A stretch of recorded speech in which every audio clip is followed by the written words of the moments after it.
So, if you have not heard the news somehow, KingCobraJFS has died overnight. He was found this morning by his father, Clint, and he was found already stiff. So, at some point overnight in his sleep, he did die. He was already on. People were on high alert because he had made the last video he had made. I should explain. Was pretty sad. I suppose I'll just play it. He's describing what symptoms he's feeling. So this is the last video. He published it to Facebook. I'll let him explain what is going on. Feel like shit, Facebook. It hurts to lay down. Been up all night puking and pooping.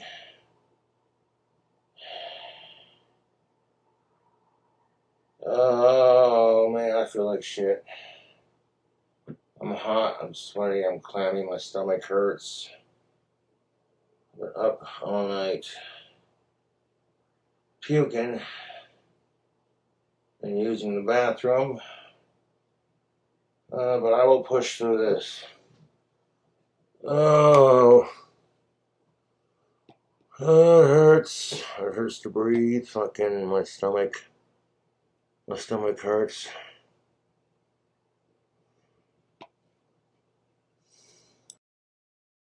He did get taken to the hospital, and his father visited him there, but there wasn't.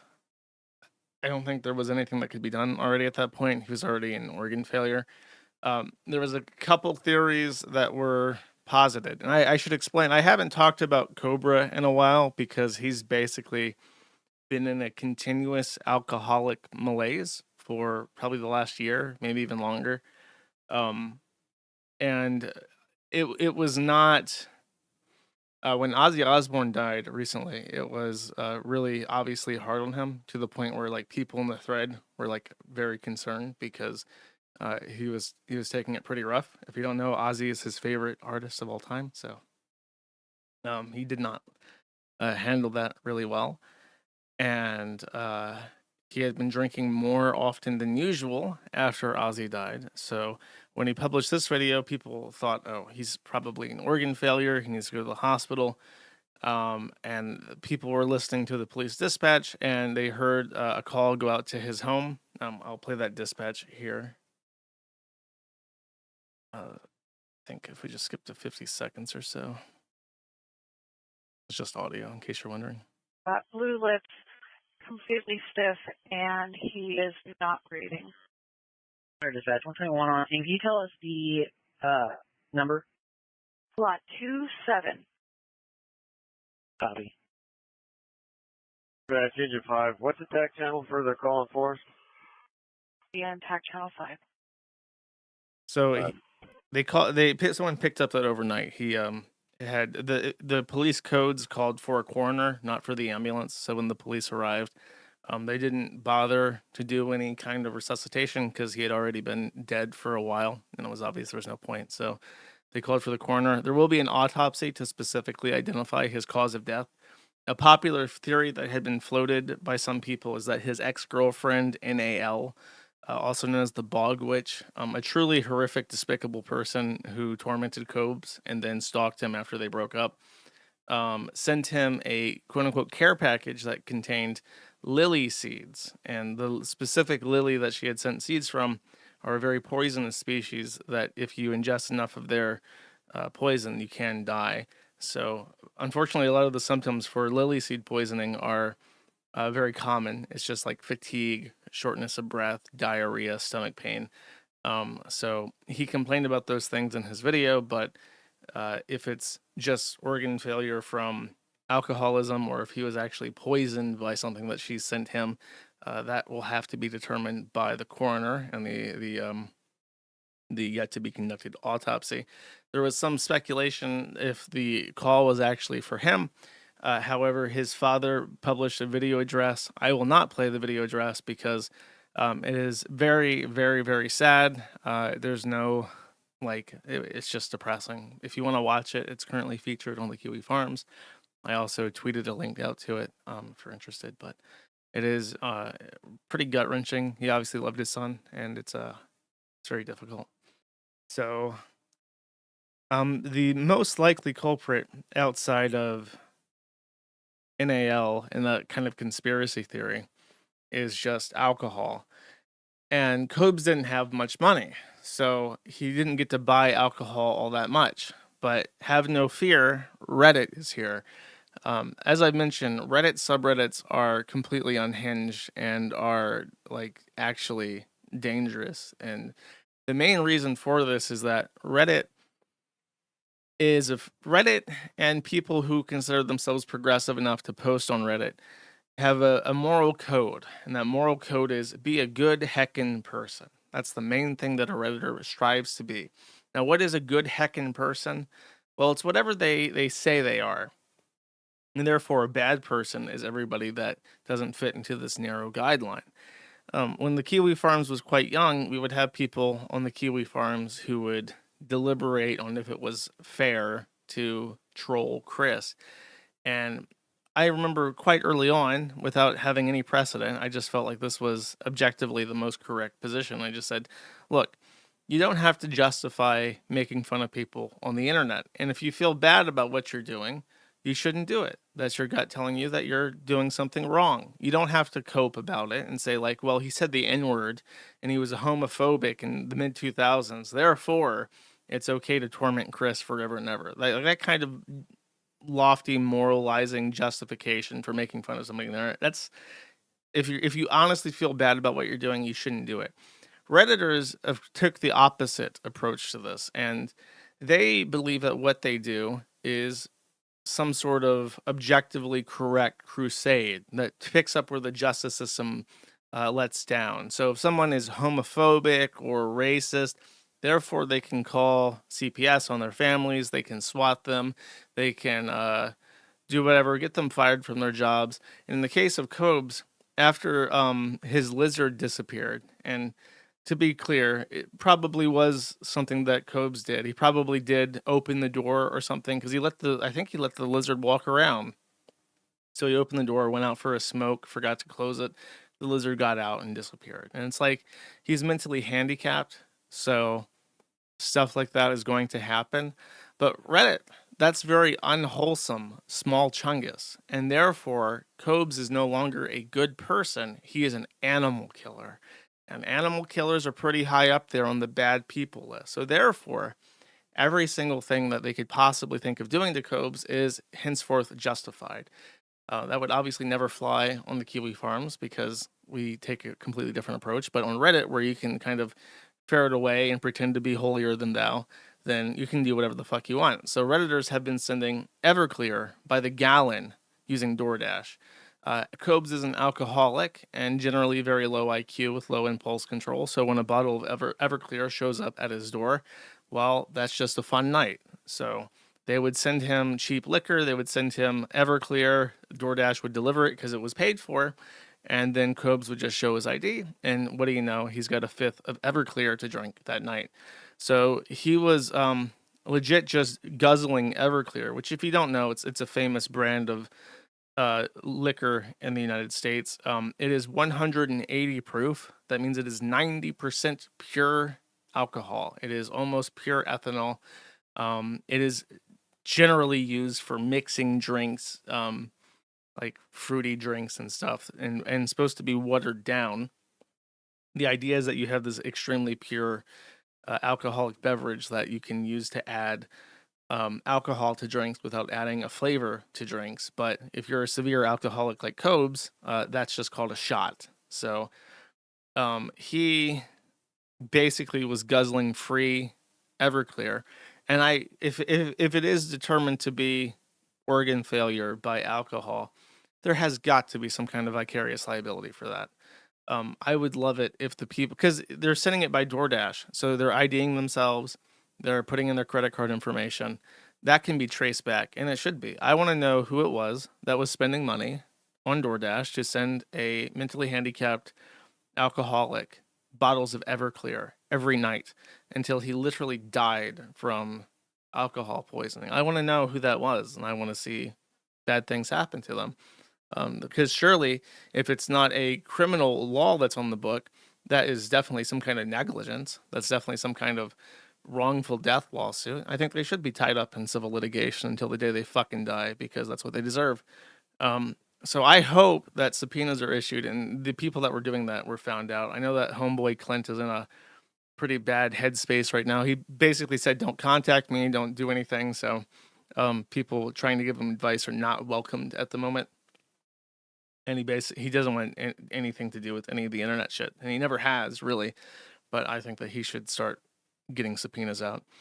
I think that the Wyoming Attorney General should look into it, because one of their residents died as a result of people deliberately, maliciously sending him Everclear to drink to death. And he wasn't a fully put together mind, so he was particularly vulnerable to that. I don't think there's anything else I want to say about that. It is sad. It's sad on like a kind of like a broader like perspective as well, where it's like Cobes is one of those people that's been around for a very long time. Like if you just go to his thread and you look at the first page, you have a timeline of somebody who was very young all the way up to somebody who looked really ragged in the last couple of weeks. So he's been around for forever, and we have like his high school videos all the way to like his last videos that he published where he was about to die, and he represents a kind of continuity in regards to old school lolcow content that's on the forum. He's one of the very few threads up until today that had the OG just green lolcow tag, because he wasn't like H3H3. He wasn't iDubbbz. He wasn't Ethan Ralph or whatever. He was like proper OG. Like, this is a silly person on the internet who is extremely unashamed of who they are, and puts out content on the internet that people laugh at. And there's not many of those left. There's really not too many of those left. So it's like saying something that's kind of nostalgic in a way. Go away too. Kind of like when you get news about like AOL closing or stuff of that nature, like things that you remember going away. It's sort of like, well, there wasn't much of that left, and now there's less. That said, as I mentioned, I think that homeboy Clint should sue. And February of next year is the 13th anniversary of the Kiwi Farms, and I've been considering for a while what to do. I was very heavily leaning already towards the silver coin, and if homeboy Clint would authorize me, I would mint the KingCobraJFS coin, and I believe that half of the net profits could go to him, and I would be more than happy if the net profits of that went to fund litigation against the people that were door dashing him Everclear. So that is my offer on the table. I'm not going to contact him. I would ask that other people don't contact him about this in the immediate time, but in a couple months, as things progress, if he wants to reach out and organize something like that, I would be more than happy. I'll probably message him myself at some point, but if for whatever reason opportunity presents itself, and you're able to present that offer on my behalf when it's more appropriate, feel free to. My email is pretty public. So that's my thoughts about that in total. I don't want to.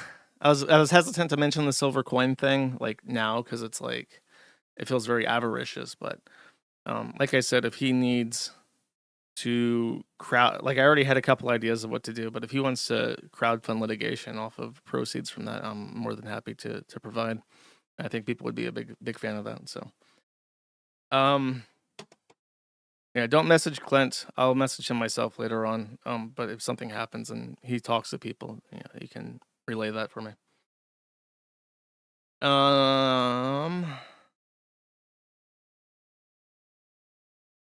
Okay. I have 2 videos to play of OG Cobra content that was suggested to me. I mean, if they can use the money for whatever they want. Just to be clear, if they want to just use it for funeral expenses or whatever, I don't care. They can choose not to sue if they don't want to. But suing people takes a lot of money. So if they want to do that, just to be clear, they can use it for whatever they want. That's just an offer. But circumstances given, that's my proposition at least. So what I have is 2 pieces of OG Cobra content, about 5 to 10 minutes of it, and we'll watch that. And then I don't know what I'll do. In October of every year, I do locale streams, and I like to do streams about people whose story is basically over.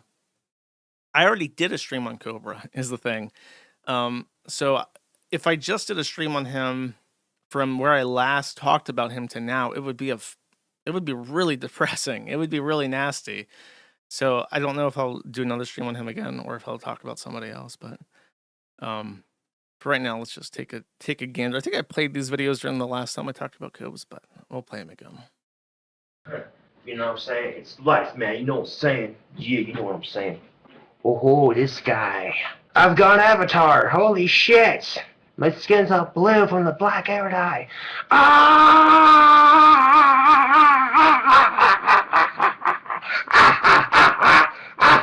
Oh, look, the blue skin clashes so horribly with my tainted teeth. Oh, how fucking... You know, it's when I think about this, a very profound thing about Cobra and his visage was that he had a lazy eye.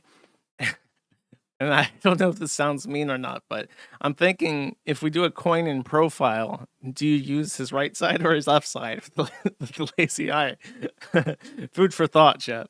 Lovely. How fucking lovely. Of course, it wasn't much of a mustache there to begin with, but yeah. Oh well. For a ball of laughs, I guess.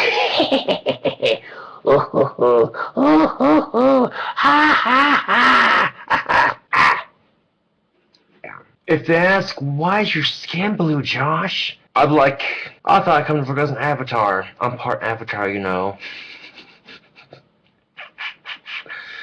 Yeah, why one of those funky looking dragons to work? Yeah, that definitely saved me on transportation. Right? Right.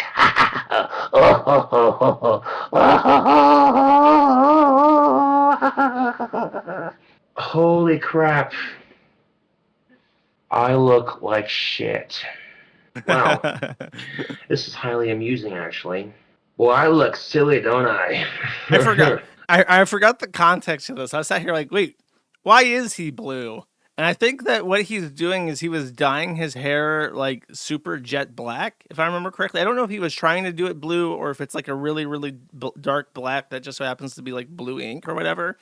But as he dyed his hair, it got all over the fucking place because he didn't use a towel or whatever. So this is the result. Get me a camel filterless. Sure. So tomorrow I have to work till 5 to 1. I'll go into the courthouse tomorrow and pay my ticket off. So, yepper. So I mean, a couple mistakes today, but you know it could be worse, like I said. So it's interesting to see that the thumbnail of this video dyed his like eyebrows this. too. People are like, "What the fuck happened to King Cobra?" Oh yeah, he did. He tries to dye his eyebrows, and I think he also tried to dye his facial hair. And then I feel like he had the bright idea of like, let's dye my chest and shoulder hair as well. It kind of looks very deliberate, like how he had like extra dyes. So he's like, you know what, tubes? I'm gonna dye the chest hair jet fucking black. I'm gonna get like an Ozzy Osbourne chest hair going on there, gothic chest hair. Lord. But if anything, this video at least gives you a good laugh and helps you appreciate life a little bit more. Like I said, it could be worse. Oh, I'm Joseph, the French avatar. Oh, sucker there. Why is he French? And Pierre, the avatar. Is being blue and also smoking a cigarette like all you need to do to be French? Really Oh, Sacre blue. Oh, Hey, Apple, what? Knife. You look like a retard, Josh. I know. Dude, I do. Oh man, he was a fan of the OG VTuber, of the annoying orange, the OG VTuber. That's how old school he was. Nah, SpongeBob chocolate milk. Nah, my name's Larry. I'm special. Nah. I look so fucking stupid right now. Oh my fucking god. Oh man. Oh, I look horrible. I mean, I should dye my chest hair black too, then I'll look really stupid. It'll look like I'll have blue boobs or some shit. Blue boobs! Nah. Oh, Jesus Christ, man. But at least my hair's black, so. Yipper. I better wash this shit off and get in the shower. So until then, I'll see you guys there. Until this is KingCobraJFS in the video, and I'll catch you cool dudes later and dudettes. Catch you cool cobras later. I'll see you guys later. Thanks for watching.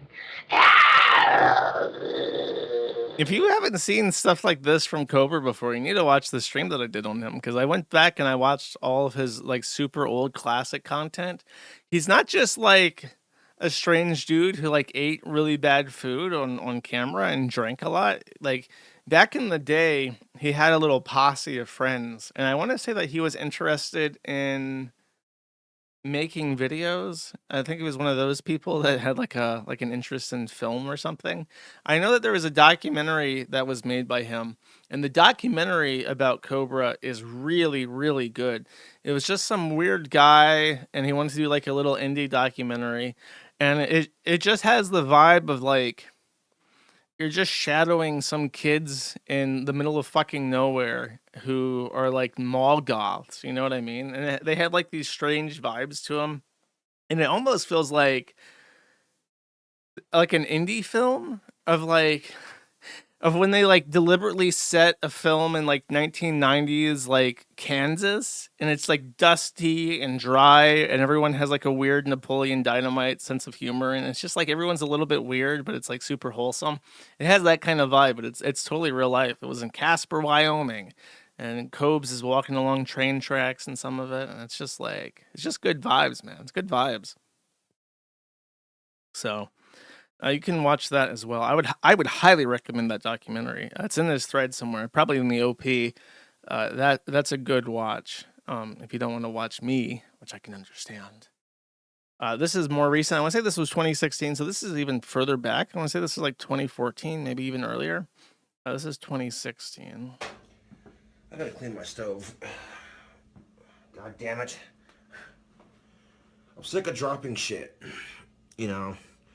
But it'll get cooked off in the fryer, so. Alright, you got all your french fries.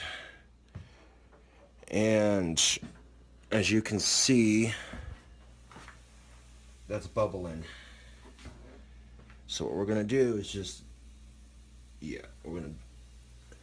I would just dump these in here, but I don't want the grease to splatter, so. That looks dirty. Your next step is just... So, little known fact about me.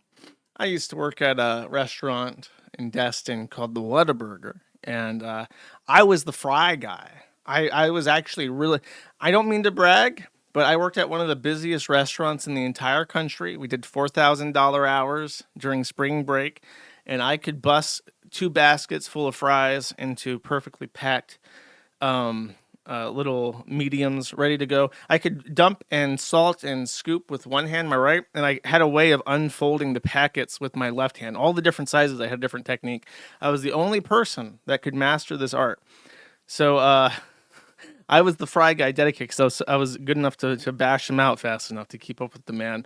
And as a result, I happen to know what clean cooking oil looks like, and I happen to know what dirty cooking oil looks like. And my expert opinion, given my year of experience, is that this is fucking dirty as shit, and you should not be putting anything into this, especially not potatoes that he wants nice and crispy and golden brown, chat.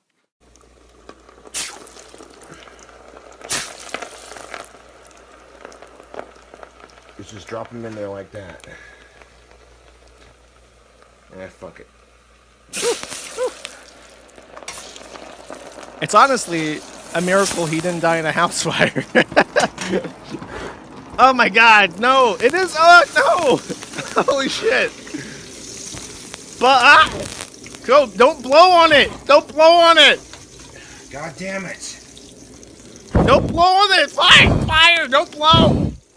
Stop!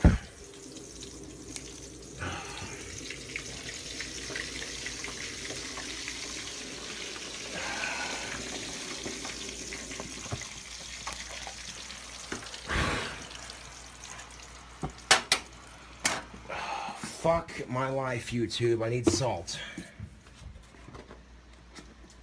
I need salt. Yeah, is he like putting salt inside of it? What? Oh, is he making like a protective circle out of salt? Or is he trying to like smother it with salt? That might just be a protective circle, well, chat. I don't think he was trying to smother it. Smooth of me too. Yeah, I think it's a 50-50 chance that he was trying to smother it or he was trying to put a protective salt circle around the fire so it wouldn't spread. But I mean, as far as spells go, that's pretty effective. If you accidentally smother the fire while putting your protective circle down, then you just think it was a really good spell, right? Whatever works. So who am I to judge? All right, that's Cobes.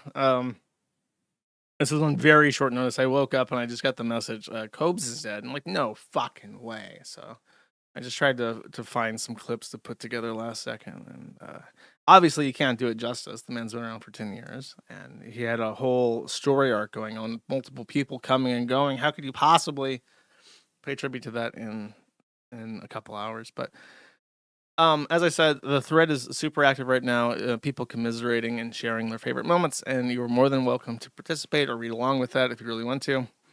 And as I said, I'm open to talking to Clint at any point in the future, preferably before the end of the year, so we can get something going if he's interested in that. All right, let's try to be a positive poly moving forward, and talk about some of the funny stuff. Hopefully lighten up a little bit. We are going to talk about the news, as I do usually at the start of every stream. And to do that, we're going to need a news hamster. However, the news hamster is not feeling too good today. He's also commiserating, chat. So we have a sad news hamster, and we don't have too much. Actually, we kind of do have news. So as I mentioned last stream, there were some Kiwi creations to talk about, one of which is the UK crime map, which you can find at migrantcrime.org. He has a thread in the, I think, Internet and Technology Board. True. So if you're in the UK and you're interested in tracking migrant crime, he has a whole cool little website set up with all sorts of different incidents reports from, I think, news or anything. Yep, seems to be from the news. So if you want to track migrant crime in the UK, here you go. A product of the Kiwi farms, as it were. There is a ongoing or a lawsuit filed against Minecraft because when Minecraft sold the game to Microsoft, Microsoft suddenly wanted to switch all people who had Mojang accounts over to Microsoft accounts, and then so they could track you, and then eventually try to sell you game servers and replace the whole game with, instead of the Java version, the Bedrock version, which is a Microsoft store thing that you have to pay to host your own servers, and it's just a gigantic piece of shit. So everybody fucking hates Microsoft, and everybody still plays the Java version, much to their chagrin. And if you would like to get even with Microsoft, well, good news. A very conniving, feisty lawyer figured out that when Microsoft consolidated Mojang accounts into Microsoft accounts, they didn't warn you that the terms of service for your account was changing. That you would no longer be held to Mojang terms of service, you would be held to Microsoft terms of service.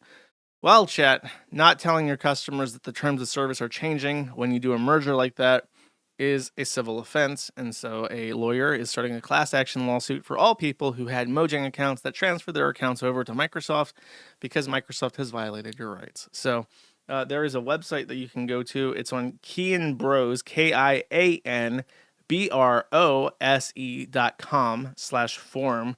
And that is the lawyer suing. So if you want to enroll in this and get updates and claim to be a part of this affected class, you may do so at that site. So I will definitely be participating. I feel that my rights were infringed when I lost my beloved Mojang account. And shockingly, I was not told that the terms of services would be updated. And I read those. So I need compensation. I need a $20 gift card. Okay. I feel like everybody on the planet Earth is a part of this class, just to be clear. Okay, Marty, I have a suggestion for you, buddy. Scrap all that goose talk. Fuck the goose. Here's your campaign. We're going to buck break Stripe. We're going to arrest the Collison brothers and have them extradited from Ireland. And we're going to deport all the Jeets. All 55 million of them. They're all gone. I think that is a winning strategy. I wish you luck, Marty.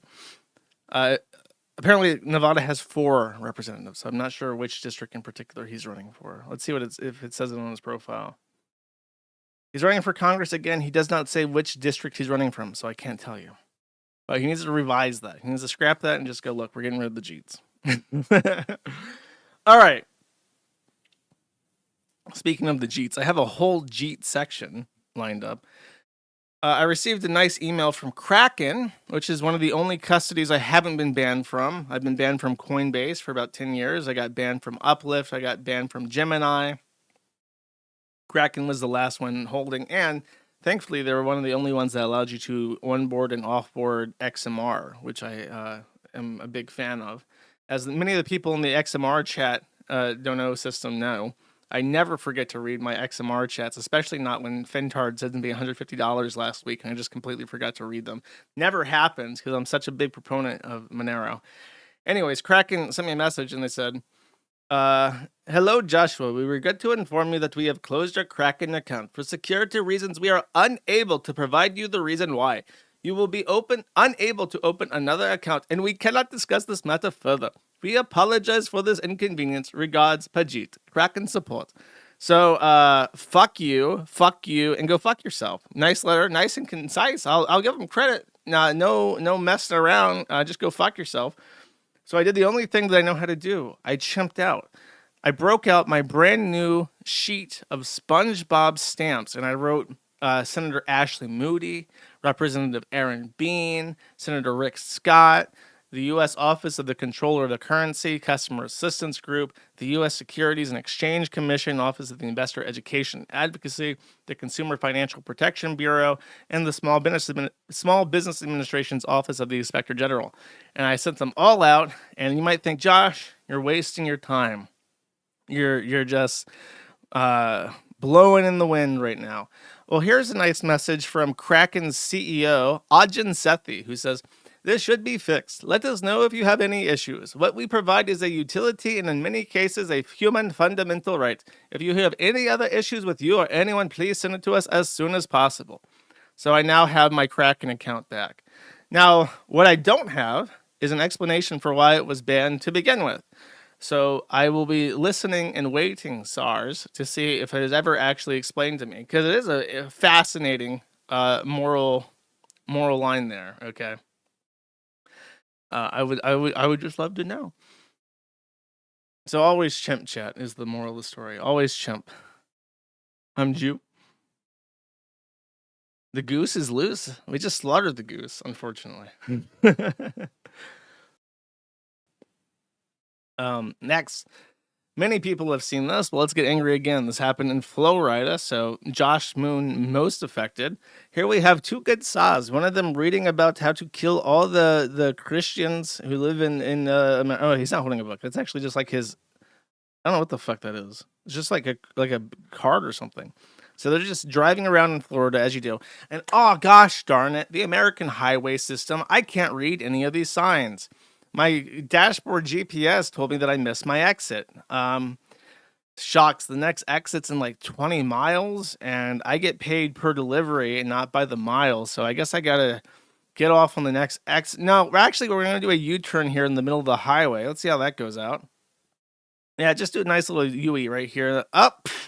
Ah, shit. A family of 3, 2 white children and a mother, completely fucking dead because they crashed into the side of the SUV. Let's check out how the Jeets are feeling about murdering 3 people, 2 children. God, I can't believe I missed that exit, he thinks to himself. I sure would love some curry right now. I wonder if my wife and her 15 relatives got that remittance check I sent back to India. Maybe. And yeah, in case you're wondering, that's not a joke. It was a mother and 2 children. They're all fucking dead. The Florida Highway Safety and Motor Vehicle Department put out a statewide release about the illegal U-turn truck driver arrested for vehicular homicide. His name is, let's see here, a criminal arrest warrant, Hajender Singh. Hajender Singh for 3 counts of vehicular homicide.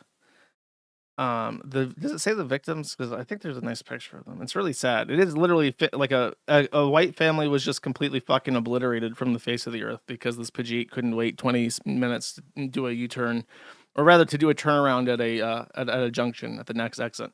So what happened is that there was an authorized personnel only, like a police, like traffic stop, like where they set up their speed cameras and stuff and just eat donuts and play Doom on their laptops while waiting for somebody to drive past really fast.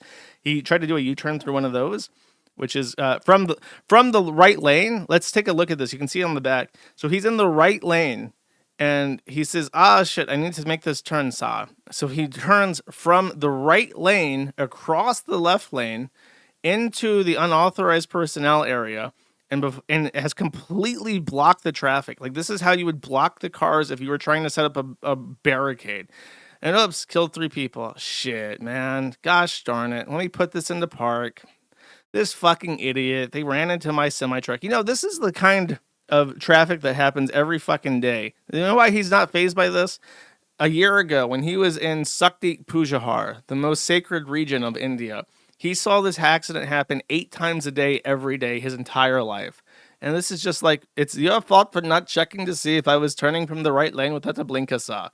So it's just like, just another day on the road. You know how it is. No concern for human life, because that's just how they are. The American truckers, by the way, this is ATU truckers, ATU truckers. This is an excellent Twitter account. I have been following them for months. They have been signaling the imminent fucking demise of the American logistics system because of H-1B CDL drivers. They have been blowing the horn. I've been retweeting them. I've been trying to promote them, but they've been talking about this for like as long as I've been back on Twitter. And they barely ever get any interactions on any of their fucking tweets, but they've been on it. They're OG. They care about the issues. They're truckers. They represent truckers. And most of their tweets get like a dozen likes or whatever. And then finally, people have noticed that the highways are unsafe. It was one of the first things I noticed, by the way. I remember when I landed in DC and I rented a car and I was driving around. I even posted a picture on Twitter of I was driving next to a semi-truck that legit just had like the Hindu symbol. It's like this scribble. So it's just like all the truckers, and I see them every time I pull over at like a gas station or something. I just see a guy with a fucking turban filling up the diesel on his truck. And it's like, are you trying to pretend that we don't have people willing to drive trucks in the United States? Are you trying to pretend for real that we don't have the human capital in the United States of America to drive pickup trucks?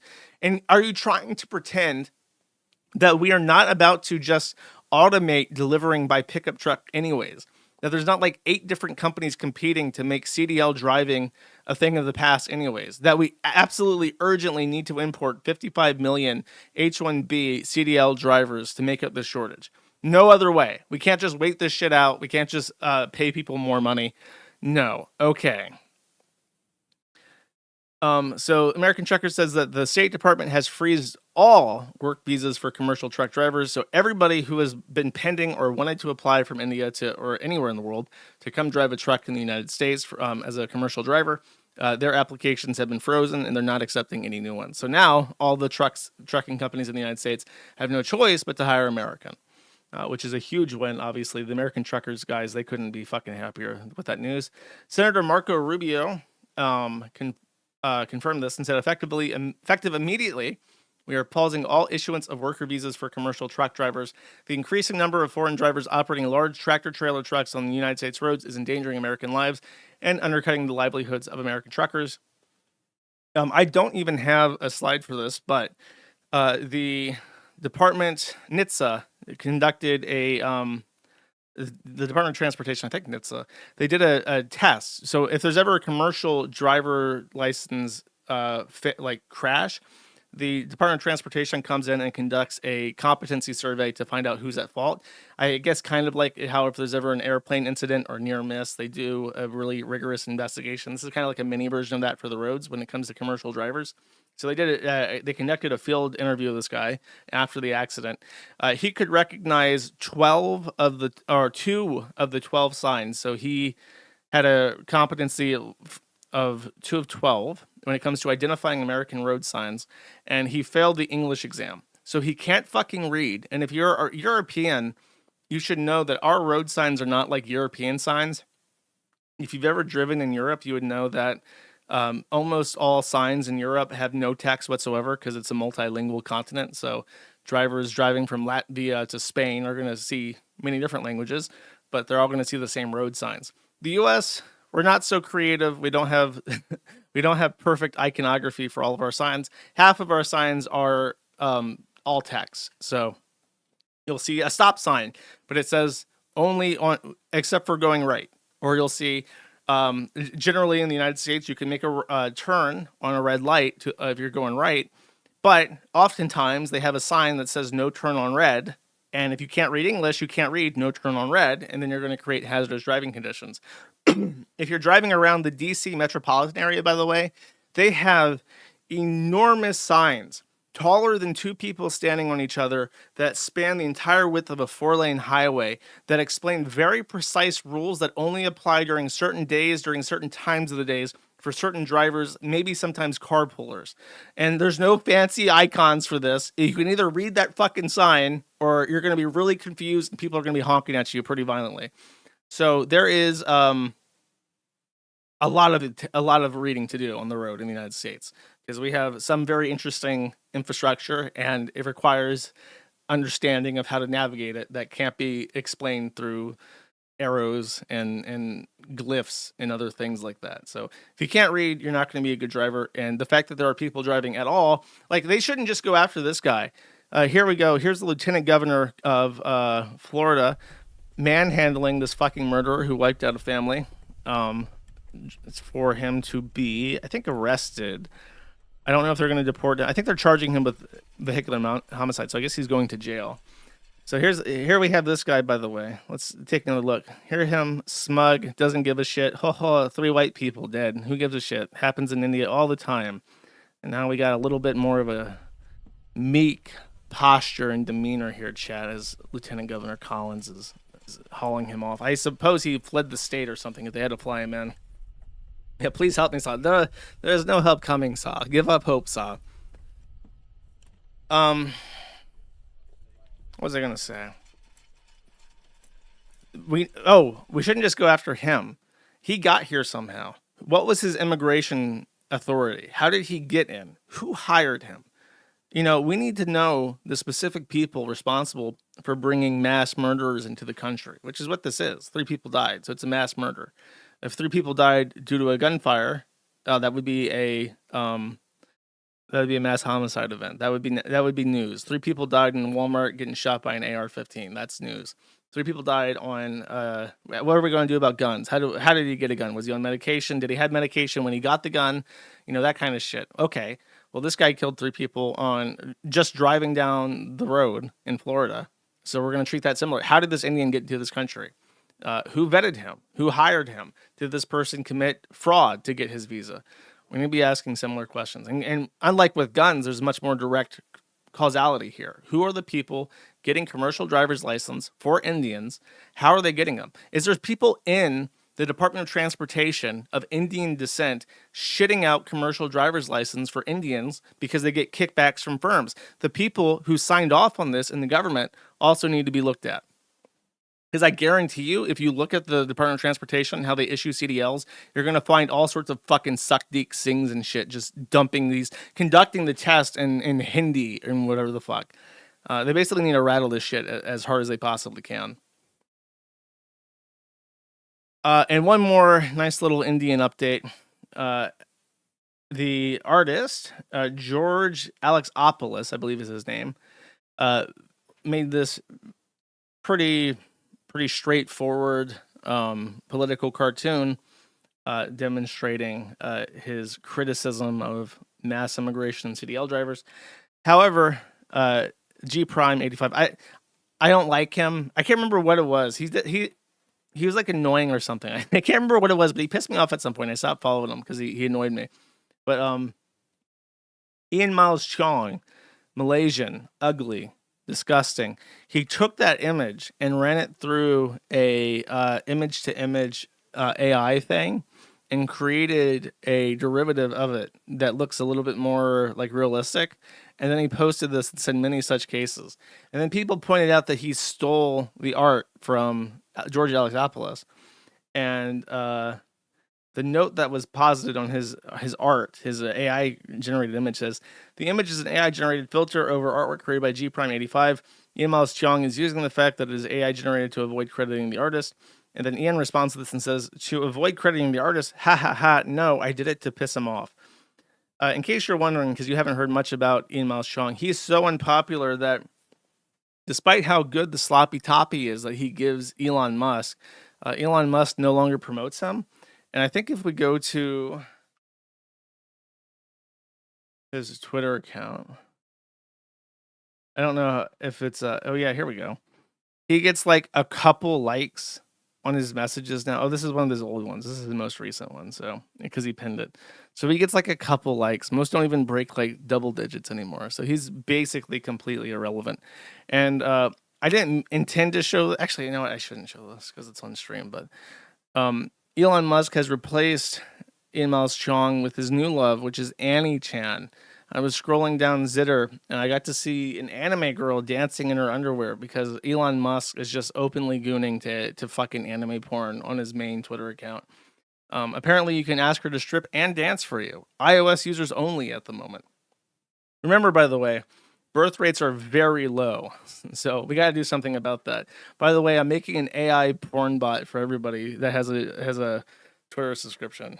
We're gonna make it tomorrow's, by the way. Yeah, Elon Musk loves it. Unfortunately for Mr. Musk, he's gonna have to share Annie Chan with Ethan Ralph.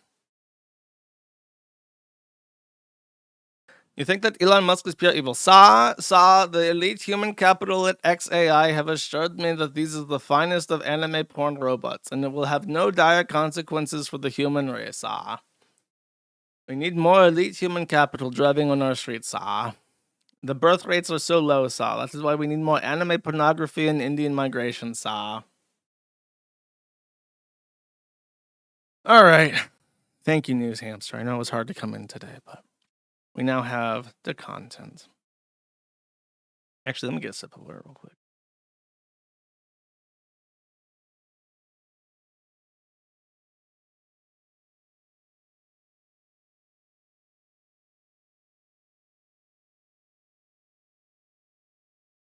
So speaking of prostitution, chat, Anisa Jomha has made her triumphant return to the pornography platform OnlyFans.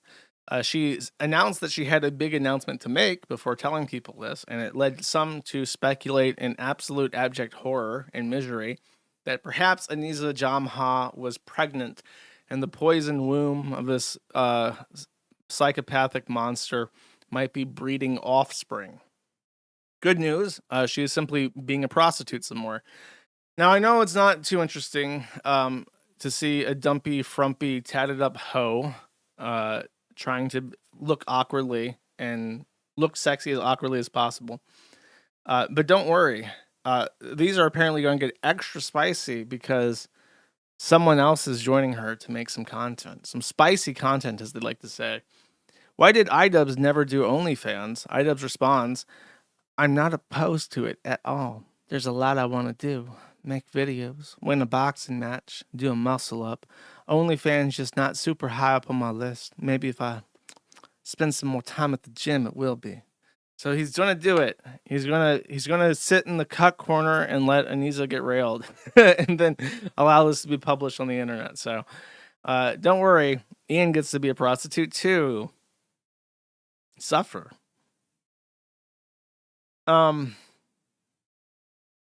Next on the beauty parlor roundup, we got Johnathan Yaniv.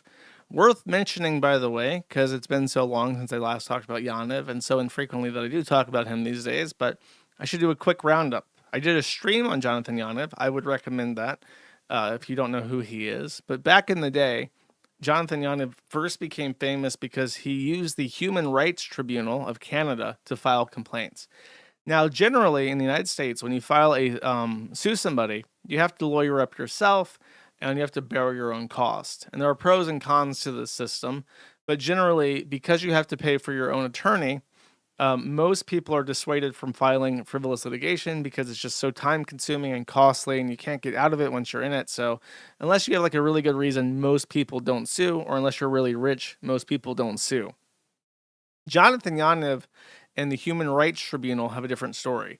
In Canada, if you file a human rights complaint, because it's a human rights complaint and not a civil suit, don't worry. The government will prosecute it for you, and you don't have to pay shit. So what Yaniv did is, as a tranny, he went out of his way to find female-only things that he could try to get into and then be denied service. So he went to for instance, he went to a first-generation Korean woman's like body sculpting thing. I don't know how to describe it. Like beautician. She's a beautician, and she only does women. And in particular, he asked for a Brazilian wax.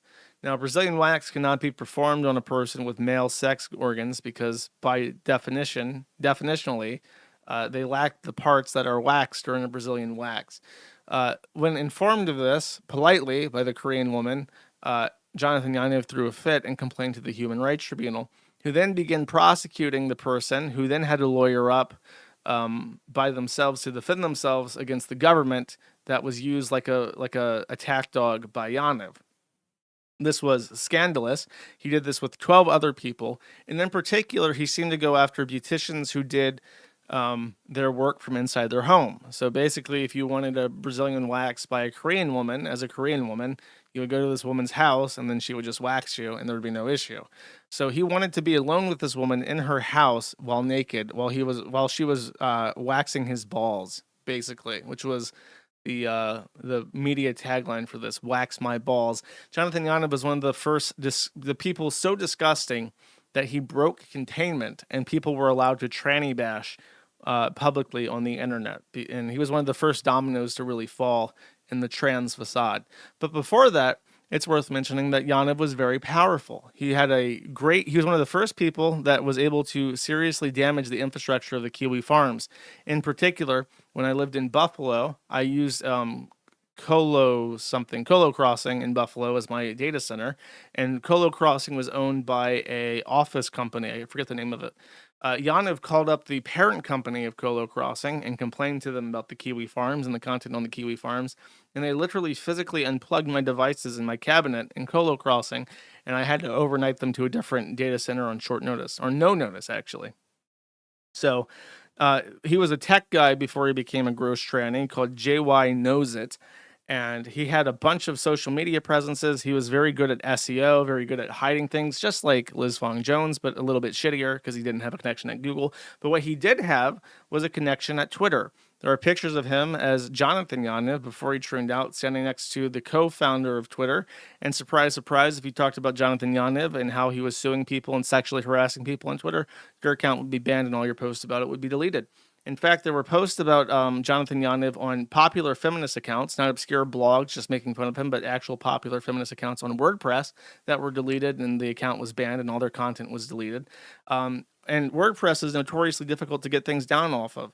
I had family members who had really nasty things made of them posted on WordPress blogs that they could not get down until they got a court order to do so because they were defamatory and distressing. But Johnathan Yaniv, without a court order and with just a complaint, was able to get entire feminist accounts that were legitimate criticisms of him taken down overnight. He was the quintessential tech troon. He was a quintessential example of how trannies wanted to use the internet to censor people and how they were very effective at doing so.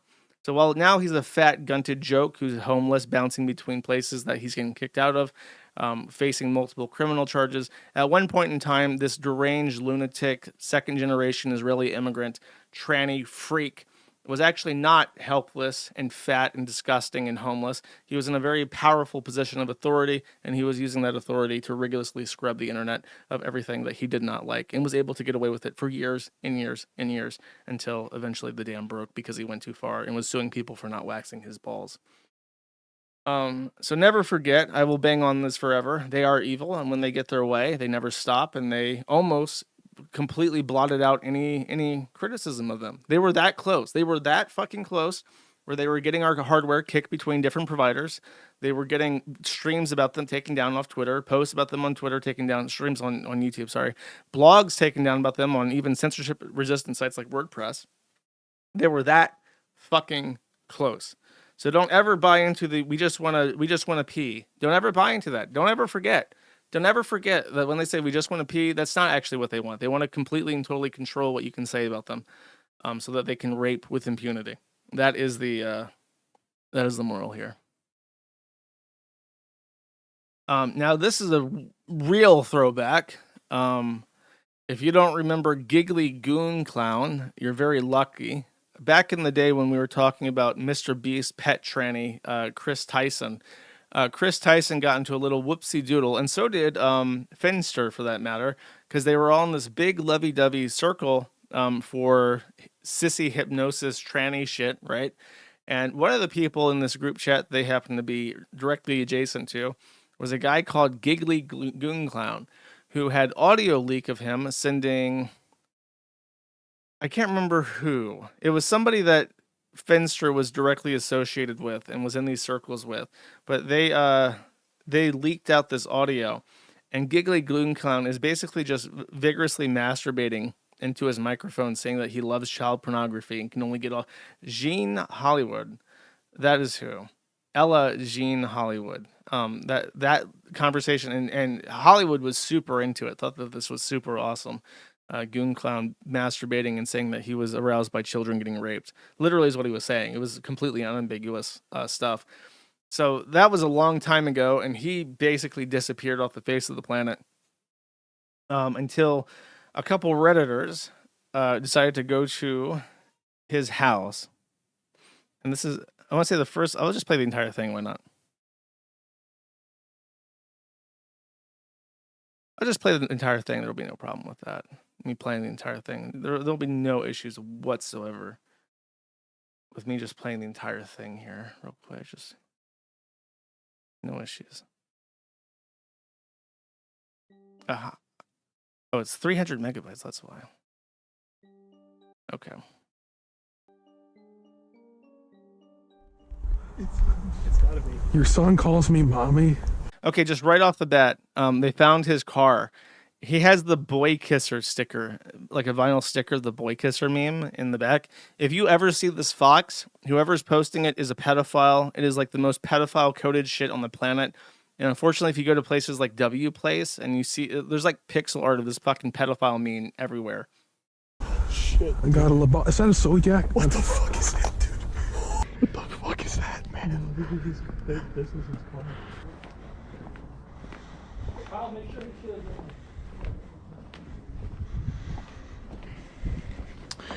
It's red.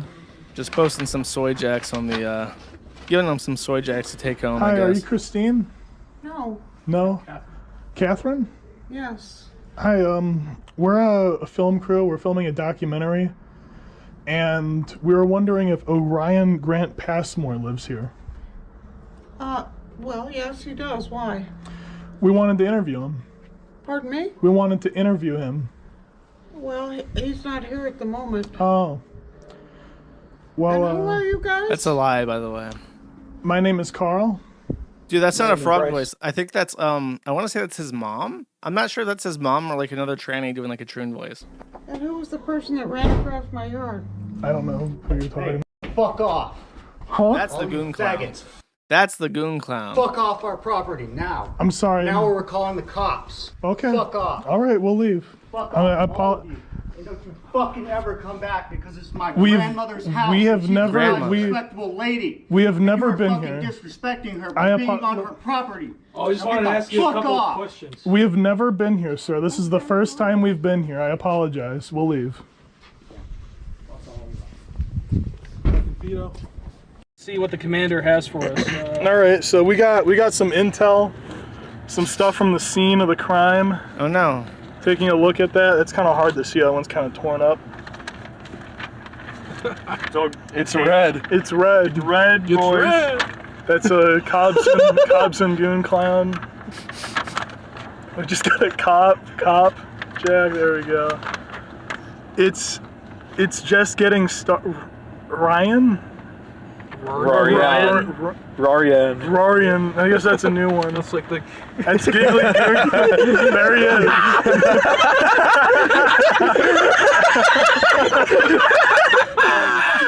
There's something wrong with Zoomers. There's something really wrong with them. Oh,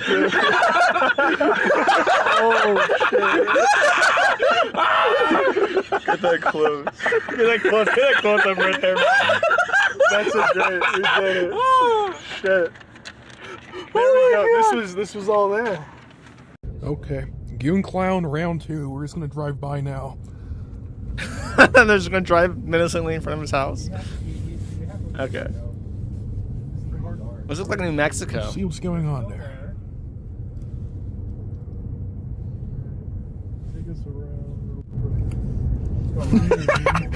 Look at that. Oh my gosh, the boy kisser is still there. Okay. They're just gonna do loops in front of his house. Cool. Okay. So there you go. That's your live field report from the Soy Jack party in regards to Cobson memes and the Goon Clown. Unfortunately, he is hiding inside Grandma's house, so no interview was conducted as far as I'm aware. Old favorite of the stream, Peetz, who has been completely irrelevant since Chantal stopped living with him some time ago. I think years ago now. He has an announcement to make. Let's see what he has to say, chat.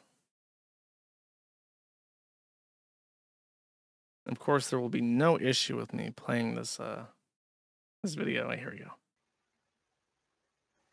I suppose there's enough people that I can explain. I can explain why I wasn't here today. So, in case you're only listening, imagine a very fat man with facial hair and like long hair, but he's got like a high-rise like comb over type like forehead going on. Now imagine that he's got a Powerpuff Girls t-shirt on, and I'm not an expert, but that looks like, I know that dinosaur thing is a Deltarune character, so he's like a plushie for Deltarune. I don't know what Winter of Blood is. That might be like an anime or like OST or some shit. And I don't know what the little girl thing is with the glasses. That might also be Deltarune, but I don't know. An appointment at the welfare office yesterday, 9:30 in the morning. Snoot game. Sorry, not Delta. Had to go down to the welfare office for an appointment for reviewing my application and everything. 4 people left as you said that. So yeah, it was 9:30 in the morning that I went down there. It was like 11:30 when I got back, and then I did end up chatting with my landlord for a little while. So it was like 12:30 when I went to bed, and then I did actually end up having trouble sleeping on top of that, because of course I did. I always do. Too bright and early in the morning? Yeah. You did tell me, Vanna, that you got jury duty. Didn't you send me a message on Twitter saying that you had gotten a notice for jury duty? Yeah, I talked to her because I need I need documentation confirming that I'm paying rent, board here. I mean, jury duty can be for anything. Anything that requires a jury. Because I mean, most...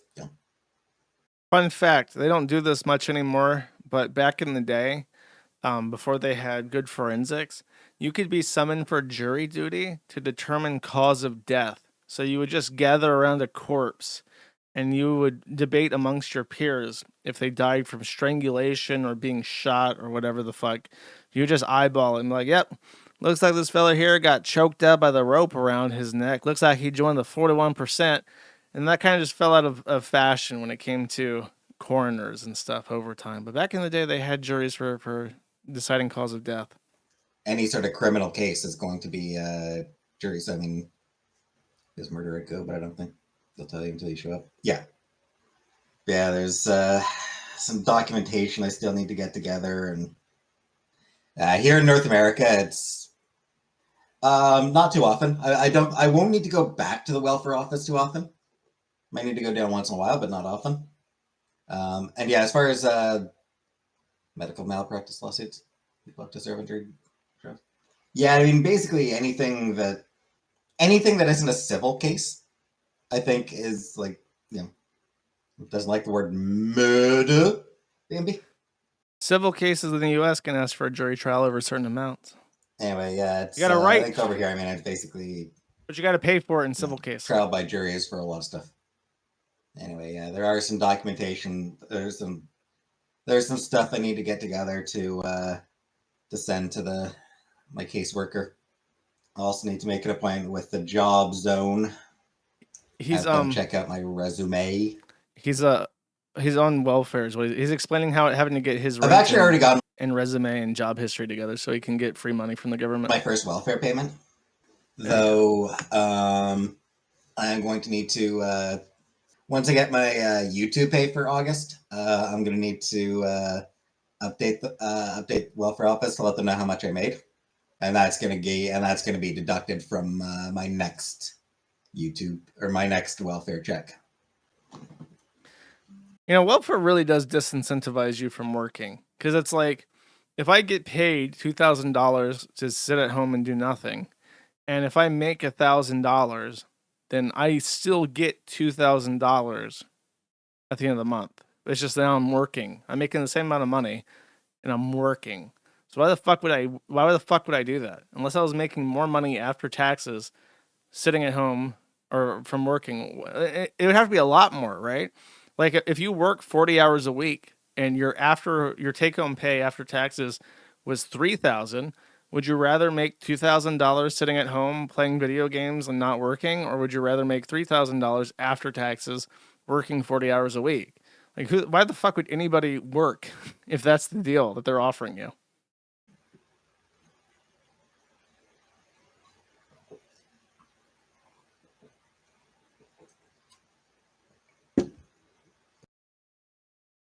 Oh, that's the end of it. He just took a sip. Okay. I want to hear him about the, okay.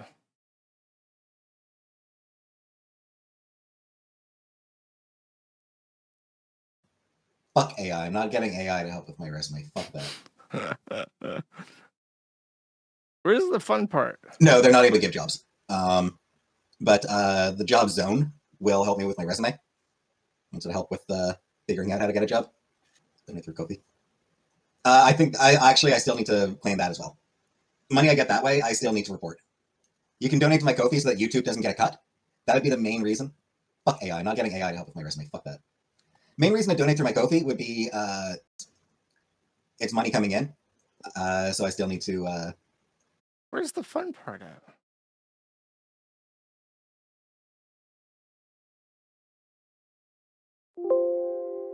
There was, I feel like I was lied to. The reason why he's on welfare is that, or on disability, is that he is a multiple system. He's claiming that he has DID, and now there are multiple Peetz living inside of him. And that is why the Canadian taxpayer is funding his lifestyle to sit at home and do fuck all.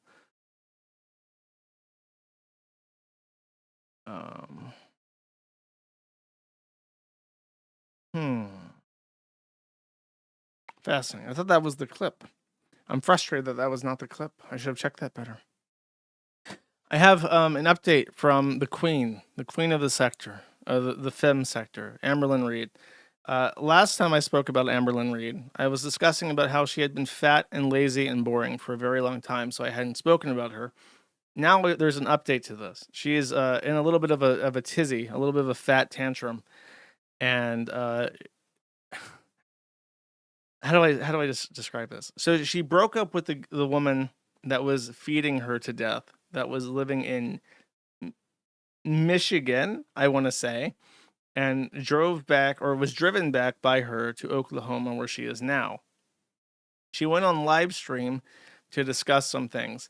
And Amberlynn, when she's live streaming, is at her best. Her videos that she cuts and edits and produces and puts out onto YouTube are some of the most insipid, boring slop that has ever been created by a human being for any purpose. She completely sands down any edge, and it's basically just, Hi guys, I'm a dainty queen. I went to Walmart and I had a Walmart haul. Here's a bunch of cheap jewelry and bullshit that I'll never look at again. I'm gonna put this in my giant tub of cheap bullshit I bought over the years. I spent thousands of dollars on bullshit. I'm fat and stupid. I walk around on I scoot around on a mobility scooter because I'm too fat to walk. Twinkie star. And then sometimes she talks about going to bingo with her mom or going to a slot machine with her mom. And that's it. That's her videos. Every single video for the last 10 fucking years has been the exact same shit over and over again. Ever since she lost contact with her more interesting girlfriends, including Destiny, and got with Becky, who, by the way, is dying of cancer. I didn't put a thing up for that, but she has a cancer that they believe has spread to her brain. So she will probably die soon. Rip Becky. But before Becky, no, not Destiny, which is, in this instance, a girl's name. Destiny was a bit of a bully, and it was Amberlynn's true love. Destiny would push back when she said dumb shit or lied, and she cheated on her, and Amberlynn lost that relationship, and she's never gotten over it. But Destiny was more interesting than any of the more recent girlfriends. In part because she would just call Amberlynn out for being a fucking liar to her face on video. Her most recent videos since then, for years now, have been what I described before, just awful, awful bullshit. But sometimes she gets a little bit feisty. And when her ex-girlfriend went on to talk to Mr. Snowflake in Twitter DMs, she got really sassy child, and she booted up live stream and got real sassy. And the most obvious way that you can tell that she's a completely fake person in her videos is that when she's on live stream, she gets really angry and she hits the word fucking really good. Like, she never ever swears in her actual videos, but then when she is angry on live stream, she says, "Yeah, I'm fucking fat. I can't fucking walk. What do you want me to do with that?" And it's like, whoa. I didn't realize that you could get angry. After seeing all your stupid shit ass videos for years, I didn't realize that you could actually raise your voice and tell someone to go fuck themselves. But it's real. Yeah, I'm fat, so fucking what? Like that. It's like, whoa. And then you get like a actual glimpse at that malding anger, the liquid boiling fat deep down inside her other fat that's cooler to and less. Wisconsin. Oh my god, I've gotten this wrong like 4 fucking times. Her ex-girlfriend's from Wisconsin. Anyways, so another update happened. I expected that I'd cover the issue with her ex and her response to that, and it would be funny because she was made out to look like a horrible person, and I'd be like, okay, that's the Amberlynn update for a long time. However, a second fat has hit the towers, and her aunt called her up in the middle of the stream. Let's see.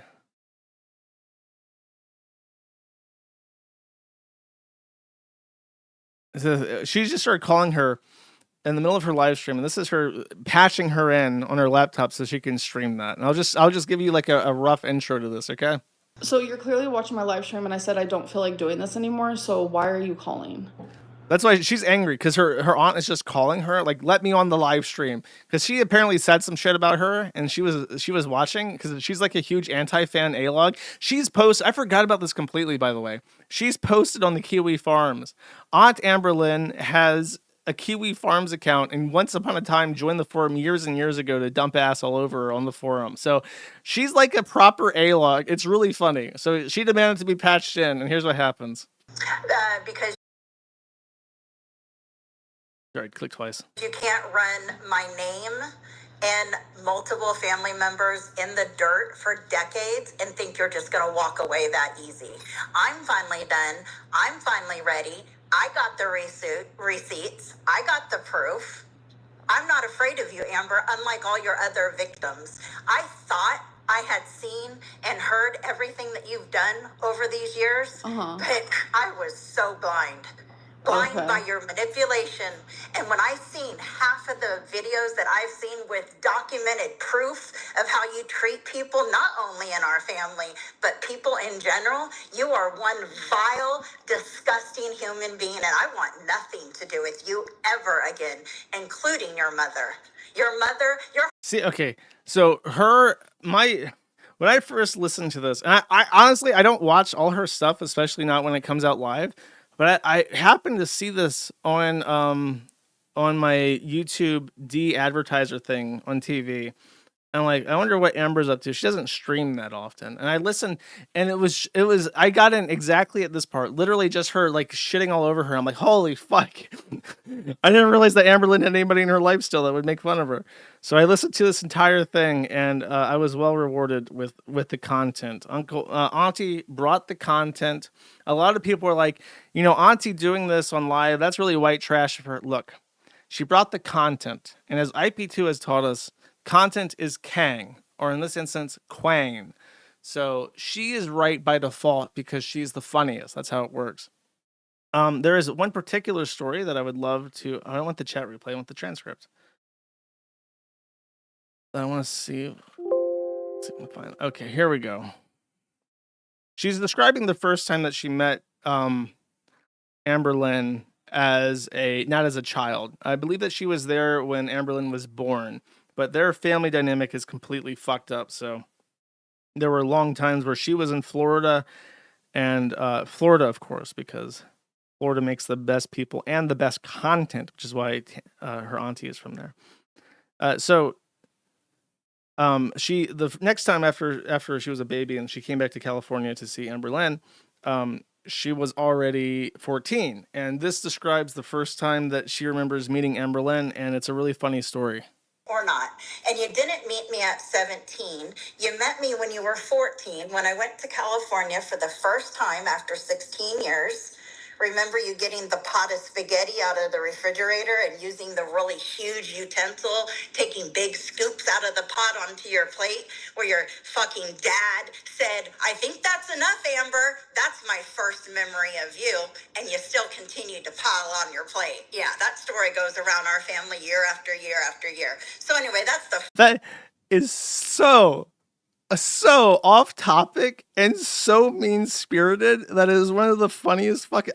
That's the exact moment that I tuned into the stream. Actually, I remember hearing this. I'm thinking, holy fuck, that's mean. That's mean to say about somebody because Amberlynn did have like verifiably. That's not like hearsay or rumor. She had a really rough childhood. I don't want to get into it because it's quite mean. And her various father figures were all assholes. So that's kind of a fucking mean thing to come in on.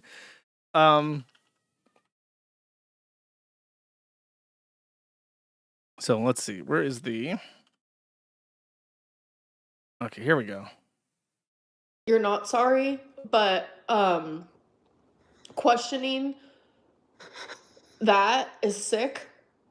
First of all, I shouldn't even have to like sit here and talk about it because I literally you during the Kiwi Farms days were sitting there saying that I never had that happen to me when I was 7 years old, and my mom had to tell you, yes, it did happen. If you go back and read it, or even the current ones, I say I wasn't around during that time. Well, remember that. Was on your dad's side. I thought it was his sister, and then I had heard about it from you, but I wasn't around. I don't know what happened. Please remember. How can I say if it happened or not? Please remember those words. You weren't around. Remember. When you were 7? No, I wasn't. And you want to know why I wasn't around? Because of your mom. Ask your mom why I wasn't around. Everyone wants to know, where was Aunt Tammy when they were in foster care? Where was Aunt Tammy then? I was there the whole time trying for you. You don't know that because you were just a little kid. Ask your mom why I wasn't there. Like, in my opinion, how I saw it was after the whole Kiwi Farms thing, like where you were doing all that, like genuinely that hurt so bad, but that was the last falling out we had. And I thought that... And I understand, let's just touch this, because there's a lot to cover, and I get that. And I don't want to ever seem like I'm cutting you off, but I don't want to get too far where we don't handle certain things. I will admit Kiwi Farms was not the nicest thing for an aunt to do. But I love that line. Yeah, going on Kiwi Farms and shitting all over you. That wasn't the nicest thing that an auntie could do for her niece or whatever. Like, yeah, probably not. She, of course, is welcome to rejoin us at any time now that she has washed her hands of Amber. I have a couple other things that I'll just read in summary. First off, the spaghetti thing was funny, but I think it's worth mentioning that it's one of those things that like the entire family apparently shit talks her about, like behind her back, which is really, really funny. Um, there is a part where Tammy is accusing her of using her mother. Her mother is in the city as well, so she moved back to be near her mom. And Amberlynn can't drive. Now she is very fat, but I have seen photographic evidence of very fat things eating pizza while driving cars. So I know they can drive cars, and I think that Amberlynn has the physical capacity to operate a motor vehicle. She just chooses not to as a sort of learned helplessness. So she makes her mom take time off work to come and drive her around. And Tammy calls her out for that and says that her mom is really unhappy about that.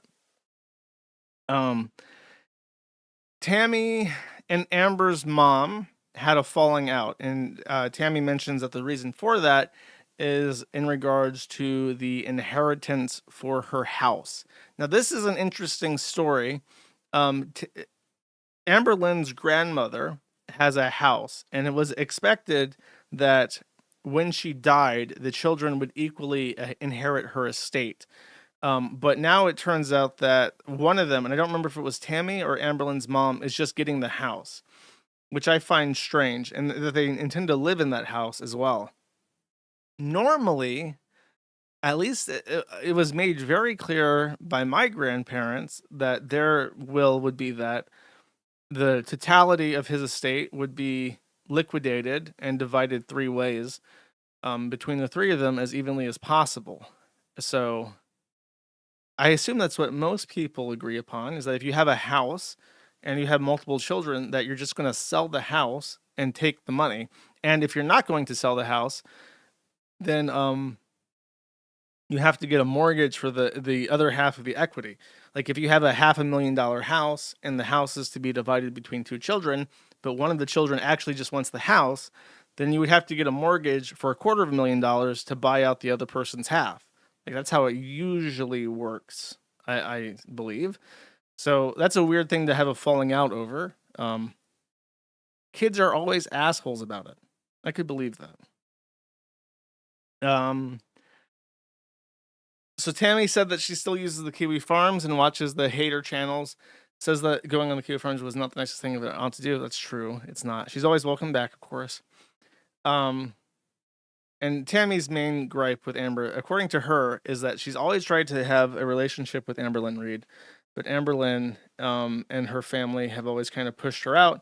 And then Amberlynn talks shit about her on her live streams, and she's had enough of it. So that's the roundup with Amberlynn Reid. It's nice to see her back, the queen, back in her throne with her crown.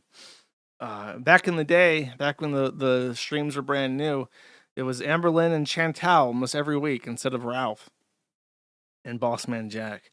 We have our favorites that are, I say we, it's a royal we. I refer to myself, me, myself, and I, and also the fan zone or whatever you prefer as a demonym for people who watch my streams, but the favorites change over time. This is a fun update from our drama that Chiyobu has shared with us. I enjoy this story quite a bit. There are leaks. These are just Reddit Jannies. I'm not going to read their chat logs, but the summary of what he posted is that Reddit is making new rules. And I imagine that this decision comes from administration because there's a lot of like super cloak and dagger gay ops happening at the highest echelon of the Reddit Jannydom. And they're sick of dealing with that all the fucking time. So they're just trying to limit how, and I imagine that if one Janny who controls a ton of Reddits threatens to walk or whatever. Oh, you know what it is? Remember that time they did a blackout and Reddit like set their foot down and like manually like unblacked out a bunch of the popular subs and told the Jannies to eat shit and they got rid of Jannies? It's like, it's probably that. That's probably exactly what it is. They don't want specific mods to have enough influence and control over Reddit that if there's like a problem with the corpo Reddit that they can just shut down the entire site to cause problems. And then there's also probably equal measure Jannies causing issues with cloak and dagger gay ops at the very tippy top. So what they've done is they've set their foot down on how big of a fiefdom an individual Janny can have. Now let's compare this to Crusader Kings 2. If you've never played Crusader Kings, you may go to sleep. I'll wake you up in a little bit. Okay, so you may know that if you're like a king, like you're playing in England and you're the king of England, it's a really bad thing if you have like princes under you who control tons of territory. So you kind of want to break them. Or Crusader Kings 3 is what I meant. But you kind of want to break them down and take their higher up titles so that you control those personally, and you can pass those along to your heirs. It's like that. The Reddit runs the site, but they don't run every minutia of day-to-day operations. They offload that to free slave labor called Jannies. But the Jannies got too uppity. Some Jannies controlled all of Reddit.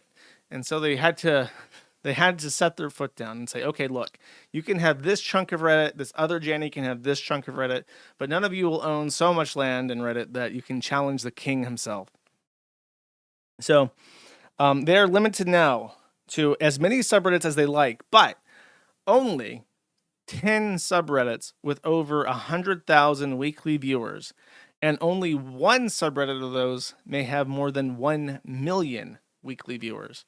To give you this as a perspective, if viewers means logged in accounts and unique, like logged in accounts viewing a subreddit, they are limited, and they are complaining. There's even one line where it's like, that's crazy. That's insanely small. A brown N.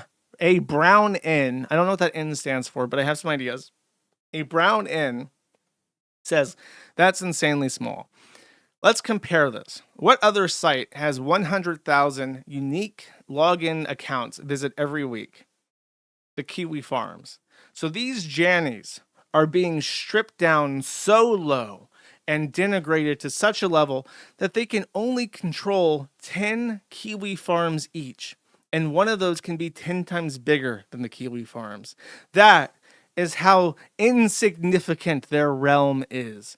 It's basically nothing at all. Only a single slice of cake. It's basically a Discord server if you really think about it. So imagine how much power the top Jannies have right now, where reining them in looks like 20 times the size of the Kiwi Farms. That's what we're looking at here. So I guess Jannies are gonna hang themselves soon. I'm sure they're all gonna make sock accounts and shit and just skirt around it, but oh well. Next up in the corporo internet sphere, there's an update from the the Roblox enjoyers.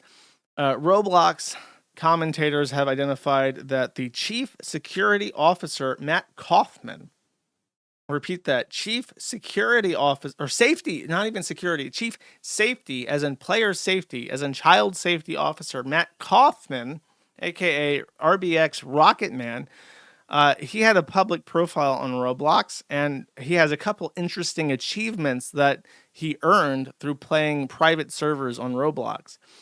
He has the Pilchero outfits, a closed-off condo game in Roblox's The Hatch event. He has achievements from the Dollhouse RP, which was just recently taken off for being a sex thing, full of info sharing, age play, dating, etc. And he has earned achievements, which means you don't just log into the server. You actually have to do things inside the server to unlock these achievements. He has a achievement from Teddy's Largest Condo, a 76 million visit dating game, which has been banned. He has a Halloween 2024 badge that was only available for a limited time.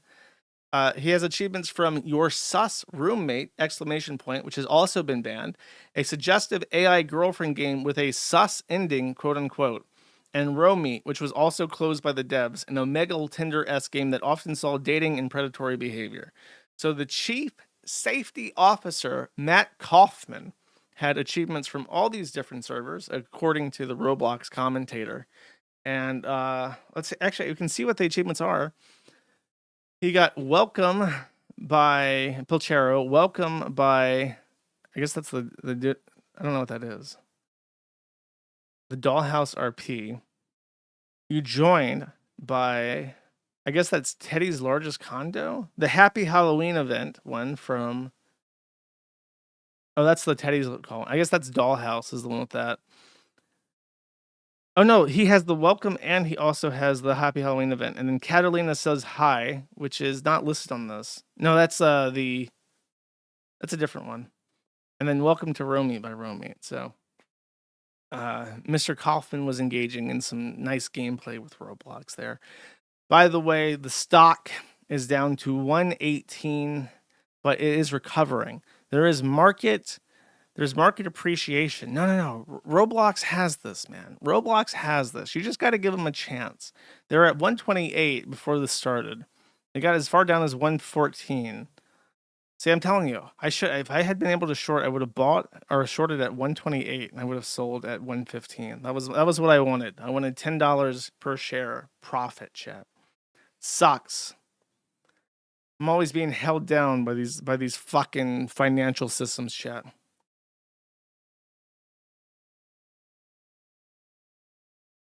This is a post. I don't know how to explain this. I barely know what the fuck I'm talking about. So I'm just going to hit this nice and easy and get out of here before it eats me alive. Okay.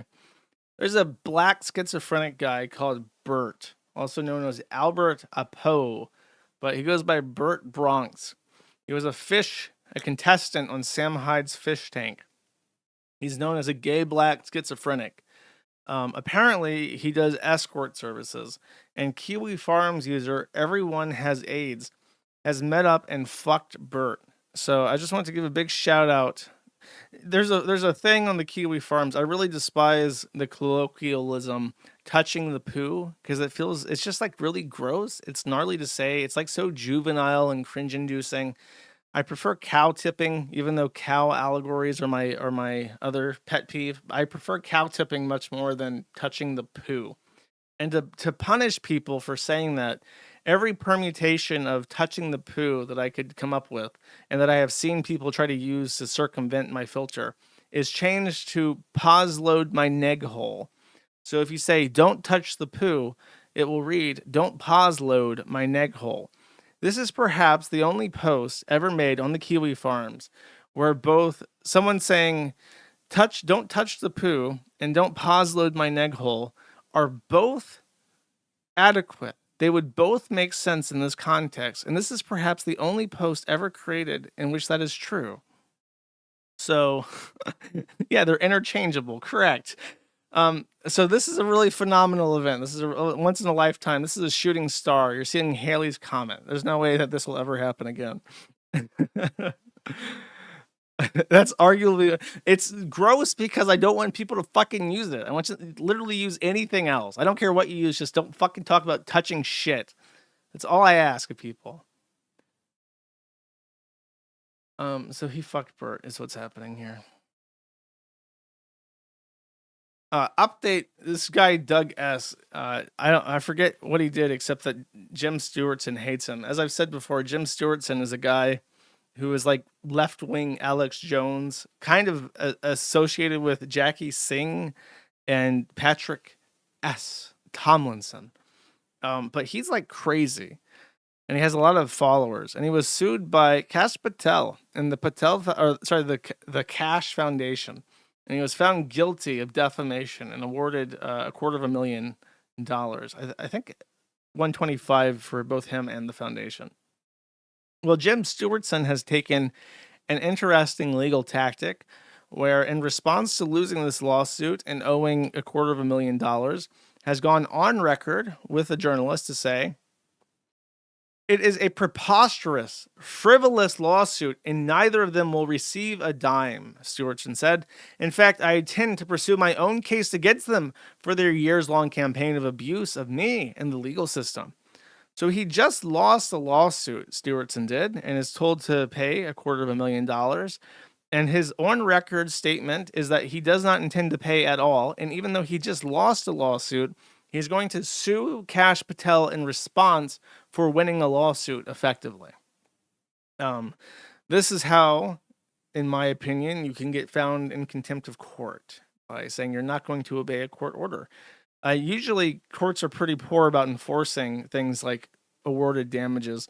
But when you go on the record and say, like, you know, you kind of have to like pull teeth and get them to help you collect.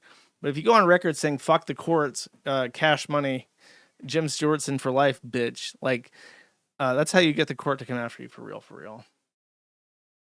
Cool. Speaking of owed money, Joshua Connor Moon, owner of the Kiwi Farms, has been paid $1,274.75 by Russell Greer, which means that his pathetic, meandering, tortuous litigation may continue because he has finally paid what he owes.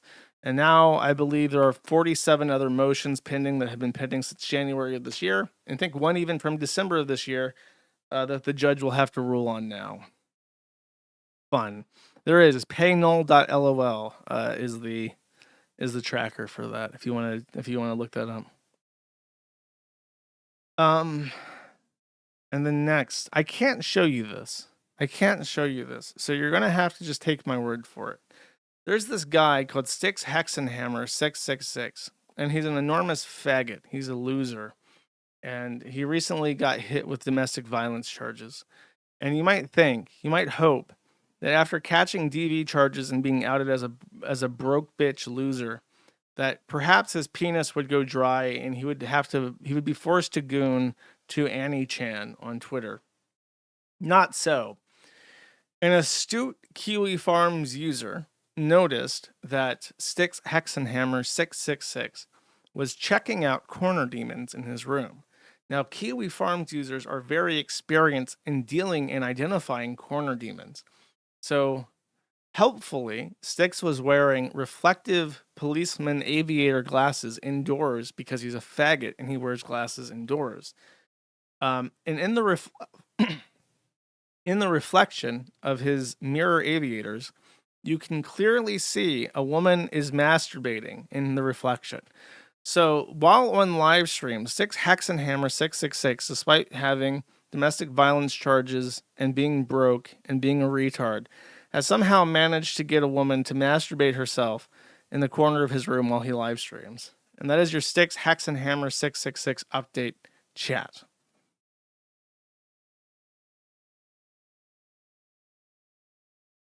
Next, payment processing has been solved thanks to Nigga Tech. Boss Nigga, would you like to tell us about your new technology? The official Yeezy token just dropped. Thank you, my nigga. Very exciting stuff. Kanye West has announced, rather leaked, that there will be something called YeezyPay, and he intends to get Yeezy cards. So no longer will there just be MasterCard, Visa, Discover, and American Express. You'll also be able to shop at your local retailers with YeezyPay. So we can finally get credit cards from a free speech source, chat. Yeah, nigga, Heil Hitler with this YeezyPay. I can't wait. I hope my banks issue Yeezy cards. I hope Old Glory Bank, we need YeezyPay stat. We'll see how this goes, chat. Do I take YeezyPay? I sure as fuck will the first fucking day. Take YeezyPay on the first fucking day. That's what I'm doing. Let's check in on how the other half, the other half of Kanye is doing. Nick Fuentes stocks surging with the African American and non-white demographics following the news of YeezyPay. A polling firm called SoCal Strategies asked 700 adults on their opinion of Nick Fuentes. 39% of them have an actual opinion, and only 6% of them had a favorable opinion. But most interesting among those demographics is the age breakdown. Only 1% of boomers had a positive opinion of him, but only 12% of the 18 to 29 demographic. And when you break that down, it's further 2% of females and 10% of males had a positive opinion of him. And when you break it down further by race, white people are the least likely to have a positive opinion of Nick Fuentes, with blacks leading the way. Blacks at 12% likely to have a positive opinion of Nick Fuentes, Hispanics having 11% positive opinion of him, and others having a 7% positive opinion, while whites are at a 3% positive opinion of Nick Fuentes based on the 700 polling. So, very interesting. Confirms all of my suspicions, to be quite honest with you. And I mean, who can blame him when you got this guy spitting gems like this? But yeah, but I saw this old guy dancing and I was like, wow, is that what it's going to look like? Because you look at like the kids dancing and you're like, man, to be like a hot kid, being like a hot kid. He corrects himself when he says that. Something went chunk in his brain. He's like, wait, I gotta walk that back a little bit. Like a hot teenager has to be that's probably better than being the king of the universe. Like, would you rather be the king of the universe, but you're 55? Or would you rather be like the best looking 18-year-old at a rich high school? You know what I mean? Would you rather be like the sexiest teenagers at the richest high school in a city like LA? They have it better than anyone who has ever lived and will ever live. It's just depressing to be anybody else. So, but life is about coping and dealing with that, you know? But it is depressing. There's a really, wait. Live chat's not like, hot teenager, that sounds kind of gay. You know, there's not hot teenagers. 18 and 19, of course. 18 and 19, of course, is what I mean. You guys are faggots. You guys are fucking fucked up. Lane sent $75. I love how he gets pressed by his own chat. And like, you can hear, by the way, I do this too. Like, hold up. I want to show you. Like, when my chat's in open revolt, I'm going to replay that ending bit. Like, hot teenager, that sounds kind of gay. It's about coping and dealing with that, you know? So you hear he's like going on his rant, right? And then he looks over to read his chat and he realizes that his chat is all calling him like a pedophile faggot. And he doesn't want to show like a reaction to that. But it is depressing. So he's trying to continue his train of thought while also dealing with the fact that his chat's making fun of him.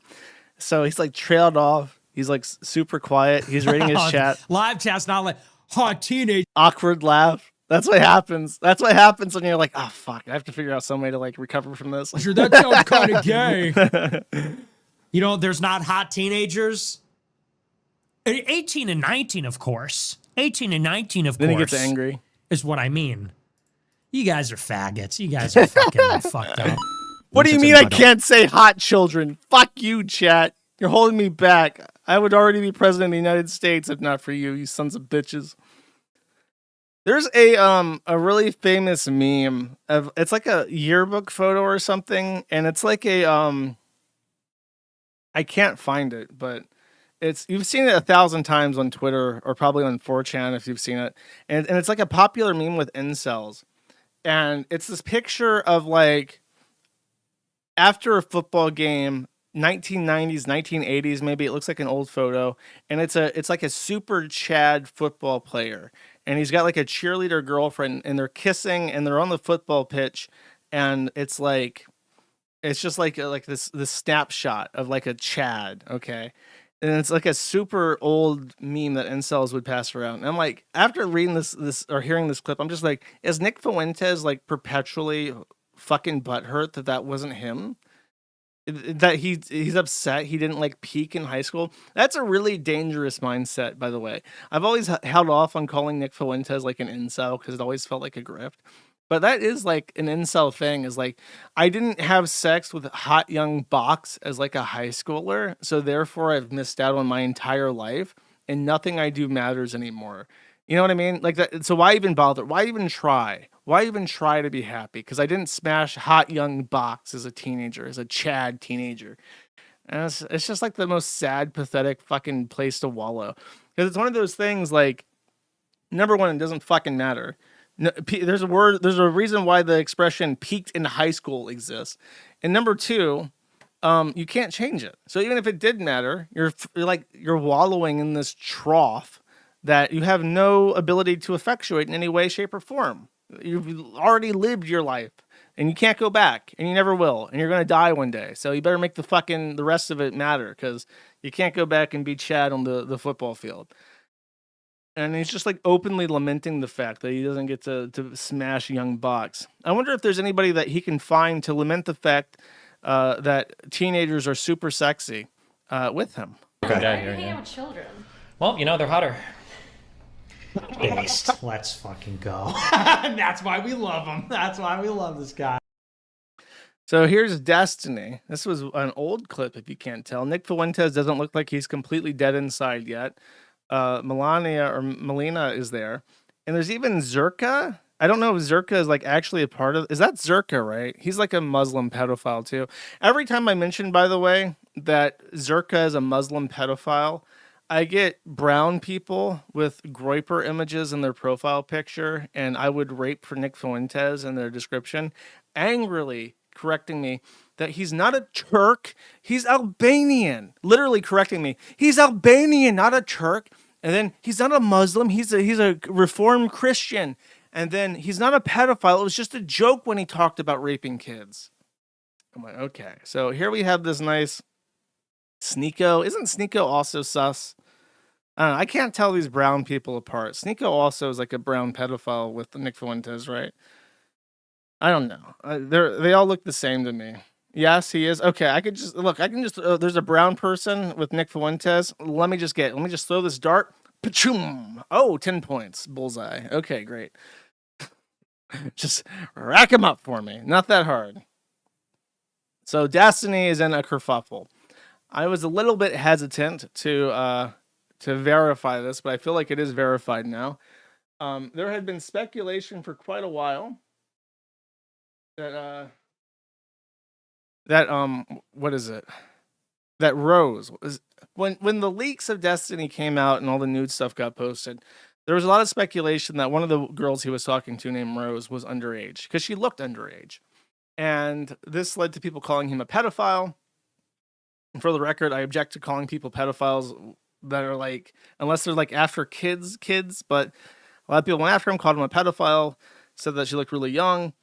And there was no hard evidence of this whatsoever. I think Rose might have filed a police report. I can't remember if that was Rose. I think Rose did file a police report for the revenge pornography because it was like a crime in her state or something. But it was just speculation for a long while. Then somebody did the research and found out her name and found out for sure her actual birthday. They found out that she was definitely underage in October 2021, where she was talking to him. She was 17.4 years old. So we're getting to Detective Stabler territory where you sick bastard, she was 17 years, 11 months, 30 days old. How could you? The real gross thing is just the age difference. How old is Destiny? He's like almost 40, right? So she's like properly half his fucking age. That in and of itself is gross. However, the fact that she was 17 years, 11 months, 30 days, 23 hours, 59 minutes, and 59 seconds old when they sexted is a big deal for him, potentially because it's a crime. It's not just a state crime, it is a federal crime.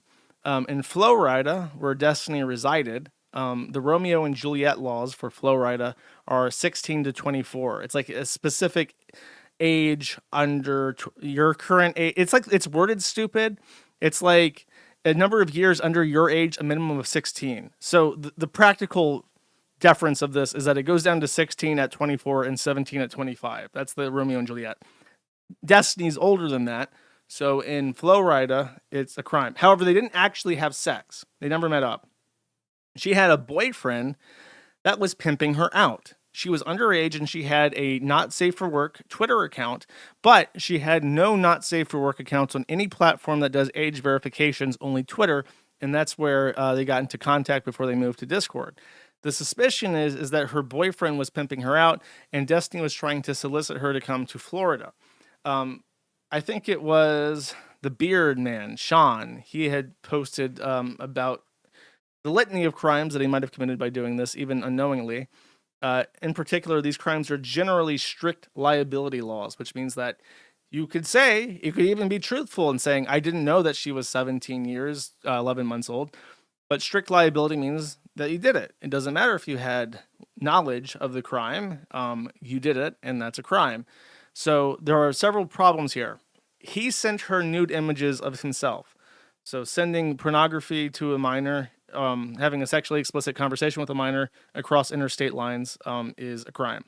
He received nude images of her, presumably at his request, which would be receiving child pornography and over interstate lines, and also perhaps production of child pornography because he was requesting that she do things for him.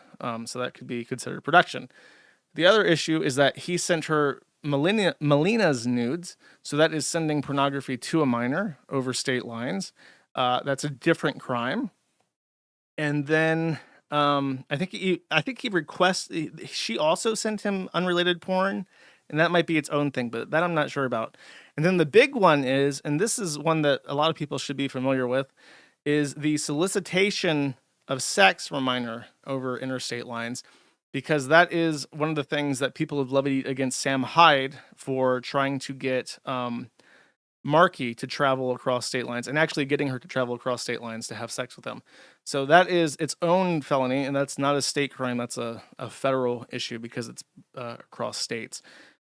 So the question then is, and I'm putting aside moral faggotry, because the moral fag take is that the age, when it comes to like 17, 18, like 17, 16 is like legal in almost the entire world. So let's set that aside. The really gross thing is that he's an old man going after as young as he can possibly fucking get. I have no doubt in my mind that if Destiny had the ability to legally have sex with a 13-year-old, he would probably have sex with a 13-year-old. There's no indication whatsoever that he would object to this if it were legal. But he tries to obey the law, so he tries to get as young as possible without getting into trouble. I believe that. So let's just set that aside. Moral faggotry aside. And my position about, just in case you don't know, my rule is from like a movie, it's like a joke, but it's your age divided by 2 plus 7. I can think of no instance where this is wrong. It like even applies if you're like a teenager yourself. It works pretty well.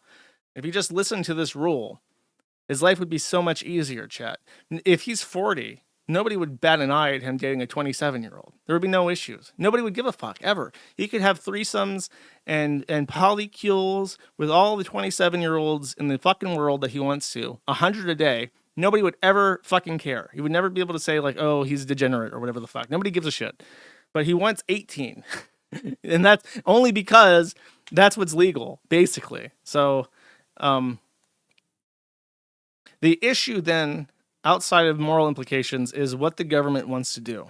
Because if this is true, and it might be true, I think it is true based off what I've seen. And she also deleted her social media, her real life social media, not her like prostitute stuff, when this got found out. So that seems like it is true, and she's trying to hide it too late. My thought is there anybody in the government enough, or who hates Destiny enough, to cause issues for him? And there might be. Because Hasan Piker, by the way, very funny story. Hasan Piker refuses to acknowledge that the Kiwi Farms existed. So what happened is, as soon as this broke, and this was posted on the Kiwi Farms first, as soon as this broke, people screen capped all the evidence, posted it to Twitter, and then Hasan read like, oh man, Twitter users found this.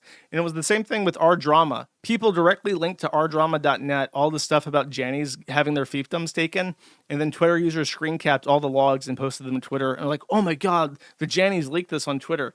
So they just like cropped that shit out. But literally within an hour of this being on the Kiwi Farms, they had laundered it onto Twitter, and then Hasan was able to read it and address it without mentioning the forum. So you're welcome, Hasan. Feel free to donate. My XMR address is in the supporting the forum thread. But Hasan's really big. Presumably there may be somebody sympathetic to him somewhere in the government that might go after Destiny on his behalf. It's up to them what they want to do. And I think that the entire reason why this even leaked out, by the way, is that Destiny had said something stupid that gave the people on the forum the information they needed to confirm this. And they did. So literally him taunting people on the Kiwi Farms and saying they were bad at doxing is why her identity was leaked. And now he's implicated in a slew of different possible federal crimes. So good for him, I guess. Don't taunt 1,000 people who really fucking hate you, because one of them might fuck you up a bit. And this is what. Remember a few months ago when Destiny posted in the DGG chat, which is his live stream chat on like his website, a few pictures of Rose and taunted us over our investigation abilities. She went to Rock Valley College if they want more to go on. It's funny because they think I'm hiding stuff about Rose since she's underage. The only reason I haven't actually mentioned much about her is because I know it makes those retards dig harder. Also, one more pic. I'm not sure if this in this one either. You can tell. Okay, good luck. Good luck, smiley face. Also, I never said that pic posted was of me. It's a pic they sent from their school. Supposedly, they were working on an associate's in neurology. KF's ability to investigate anything is super pathetic. I thought it was some crazy investigator shit, but now I realize it was just no life obsessively stalking all my social media that allowed someone to do it. Easy to do when you live on permanent disability. So, by the way, when he posted this, it was in December of 2024 with links to the pictures of Rose that he was sharing. So this was going on immediately after the leaks. So immediately after the leaks were out, he got big puffed out chests and said, you can't find shit on Rose. It's all over the board. It's all legit anyways. Go fuck yourself, Kiwi fags. And yeah, she was 17 apparently. So we'll see how that works out for him. I wish nothing but the best for our boy Destiny there.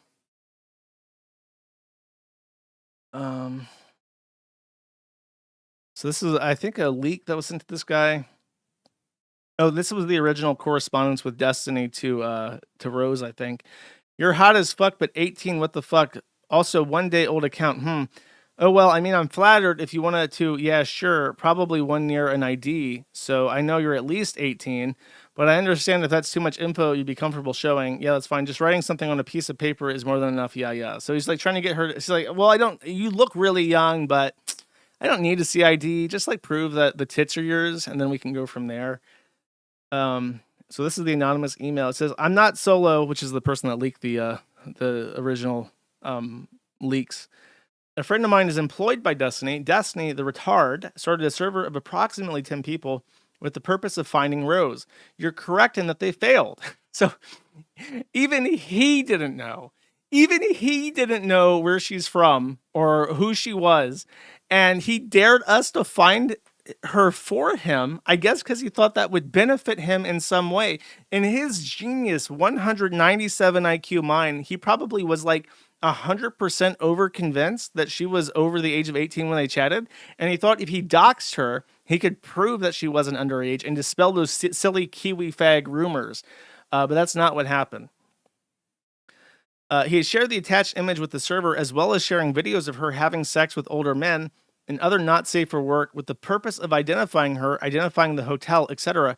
She was 17. Okay, so not only was he receiving child pornography, he was sending it out. He was sharing it with 10 people over Discord and distributing it. She was 17. The majority of the porn she had shared with the server. Other members of the server had to tell him that if he's going to continue sending photos and videos of her to please blur the genitals because they don't want to get in trouble if it turns out she was underage. I don't know how damning the screenshot will be. I don't use Twitter. Therefore, I'm unaware of why her side of the DMs are missing or why his own information was at the top of the DM as opposed to hers. Best guess is if an account was deactivated and you revisit your DM thread with them, that's how it appears. Those features of the screenshot made me initially question the credibility of it, but I don't believe my friend would lie, as they are completely indoctrinated by Destiny, and I have no reason to believe that they would try and sabotage him. Close to the bottom of the screenshot, it's partially obscured, but he says, okay, I believe you. She declined to show proof of age to Destiny, enthusiastically accepted that. The only verification she gave him was proof that she's not a catfish by writing her name and a date on a piece of paper and taking a picture with it. If someone looks like a minor and declares to verify their age after being asked, an adult with functioning moral integrity or even an ounce of self-preservation would cease communication. I imagine it's hard for Destiny to enact any kind of self-preservation instinct with his dick in his hand, but these are the fruits of that shit. By the way, speaking of self-preservation and moral integrity and just general intelligence, Destiny got in trouble with the court immediately after that because the plaintiff in the Jane Doe case, which is Pixie, filed for a motion. So the plaintiff, Pixie, is asking the court to basically take their proposed motion and submit it. And because what happened is that certain things in this case, because of the nature of it, are sealed. And Destiny has been reading sealed documents on his live streams, and he thinks that he's being 10,000 IQ because he's not mentioning certain things and he's trying to work around it. But now he's going to have to answer to the court why he's reading sealed documents on live stream. So we'll see how that works out for him. That's also 10 million IQ. Hasan Piker, of course, extremely over the fucking moon about this. And in particular, a certain somebody else is not. So this is Hasan Piker. He made this statement, I think, before the Destiny stuff happened, and I'll read the follow-up to it. And every type of armed resistance against both the settlers and also the Israeli occupying force in the West Bank. Doesn't matter if it's your favorite podcasters like Wife that participate in these raids. The violence that the Palestinians engage in an act of resistance against this illegal occupying force is literally legal, definitionally legal. Okay? It's just the truth. So in case you're wondering what he's referring to, it's this. It's this, I said, and then it plays. There you go.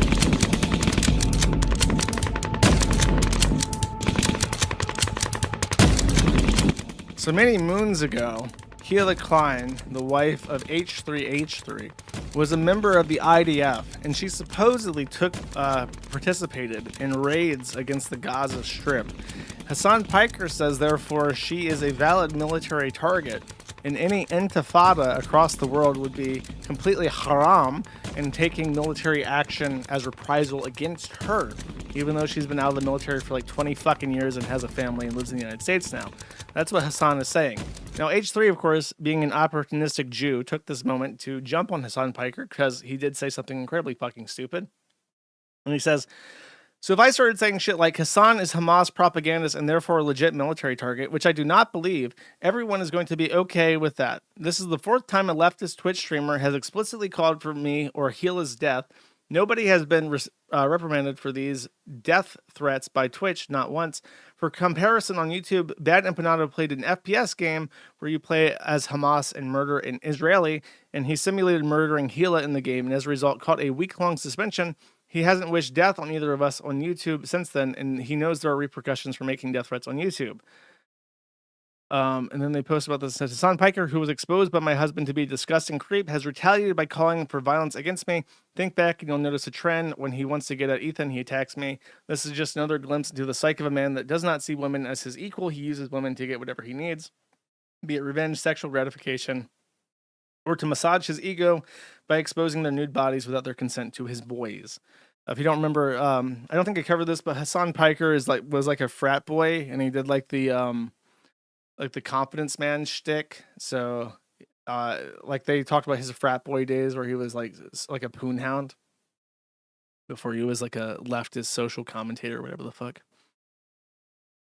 Then the Destiny shit dropped, and where's the actual? Oh, this is it, I think. No, is that it? Yeah, this is it. Destiny has nothing to do with. So Hasan immediately jumped on Destiny and just ignored the death threat Fallout stuff, and this is what they said. Destiny has nothing to do with what Hasan did to me. I don't know anything about what Destiny did. This is not a three-way situation. I didn't even know anything about this. Apparently, Destiny, in response to Hasan's essentially calling Hila a valid military target, I guess Destiny, who's a total fucking dumbass, who again, we had like a flawless victory here, and this dumbass went there and gave Hasan the ability to cry and be the victim. Right. Which he did. Now he's been on his Instagram stories being like, oh my God, I'm getting death threats, you guys. Yeah. What do we get? This is unbelievable. We need to do something about it. It's like, oh, you don't like it when people give death threats to you? Pathetic. That's fucking really interesting, dude. But because of Destiny's dumb fucking ass, he went on Discord, and he said something like, somebody should kill Hasan Piker. Just something brazenly insane. For the record, I don't believe anybody should do violence on Hasan. Stupid and crazy, and we would never say anything like that. And I have nothing to do with what Destiny says. Yeah. Well, apparently he's my closest collaborator, if you ask. He's hiding under the desk. If Destiny was my roommate... It's like, yeah... Hold on. Hasan has something to say. Oh. If Destiny was my roommate, I'd get him laid all the time. Oh. Right, because you're a bro. Now that's closeness. So Destiny is like a toxic asset now. By the way, I just noticed this. I didn't notice this before, but the meme that he has in the background about his interruption button has redact.dev on it. Redact.dev is like a thing to scrub or help scrub your personal information off of data aggregators online. And that is the company of Dan Saltzman, I think is his name. And he is the guy that did the podcast with Destiny way back when. And apparently at this point in time, like Dan has like completely broken up with Destiny, and they have also broken up with Destiny. Destiny is like completely by himself at the moment. And he still rakes in like 10,000 viewers per live stream. He still makes like an inconceivable amount of fucking money. So I don't know. It pays to be pro-Israel, I guess. Though it's funny that the pro-Israel people hate him too now. And then one weird thing, I don't usually talk about IP2, but apparently Ice Poseidon, the OG, not IP2, IP1, Ice Poseidon, who has the worst voice ever. I know I'm not usually one to talk about people having shitty voices, but he just sounds horrible to listen to. Ice Poseidon 1 was cucked. He was cucked, chat. There's a little clip of Ruski down here.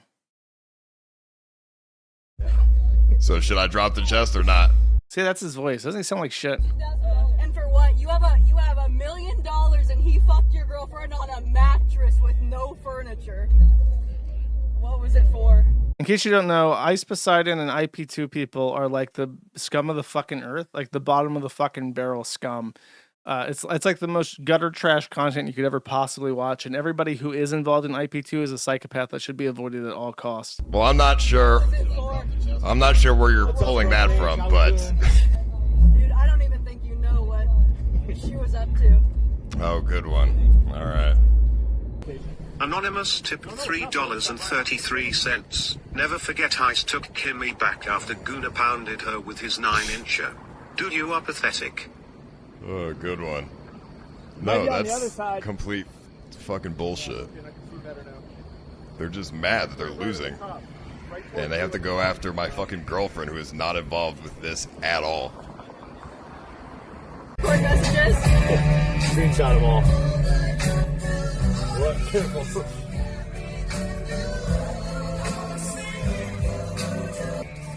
Careful, careful! What, did she send you anything? No. Let's look at the media, too, while we're at Jesus, it. no. Before and after labiaplasty pictures. Oh, God. Kimberly. You see that? Hold up. Okay, there's no labiaplasty pictures in this. Apparently she got a labiaplasty. Ice Poseidon paid for it or some shit. Kimberly. Ice is a big fan. I feel sorry for you. You look like a loser and a massive cuck. All because you can't get over Kimmy. She was never good for you. Oh, I already Victory texted Kimmy. Medical. I said I broke up with her. I just texted No, her I don't, like dude. an hour ago. I said we're done. And bringing him to everything. Kimberly was always like, don't bring him. I don't like him. And I was like, well, whatever. I think he's funny. So I always brought you to the events. I always invited you to places. And you want to try and fuck me over. But No, it's not okay. you. Your girlfriend. You showed me that Kimberly is not the girl for me. But you also showed me your true character with your wife. So I will make sure to make it my mission in life to now destroy everything that you and Lav have Oh my God. gained. That's so cringe. You're like, you fucked my wife. I'll show you, bish. I'll fuck over your IP2 live streams. I'm watching 12 hours and 50 minutes of your content, but I'll fucking ruin you, buddy. And as for Kimberly, well, I mean, I don't care what she does. Wait, is this why they say IP2 always wins? Because IP1 is like shaking his fist at the clouds like, I'll get you next time, IP2. But then it never happens and they always win. Is that where that comes from? Is that Ice Poseidon just rages impotently at them and then they keep winning? I believe that now. Now I understand. It all makes sense to me. Oh, my bad. I just want her to go home and never see me again.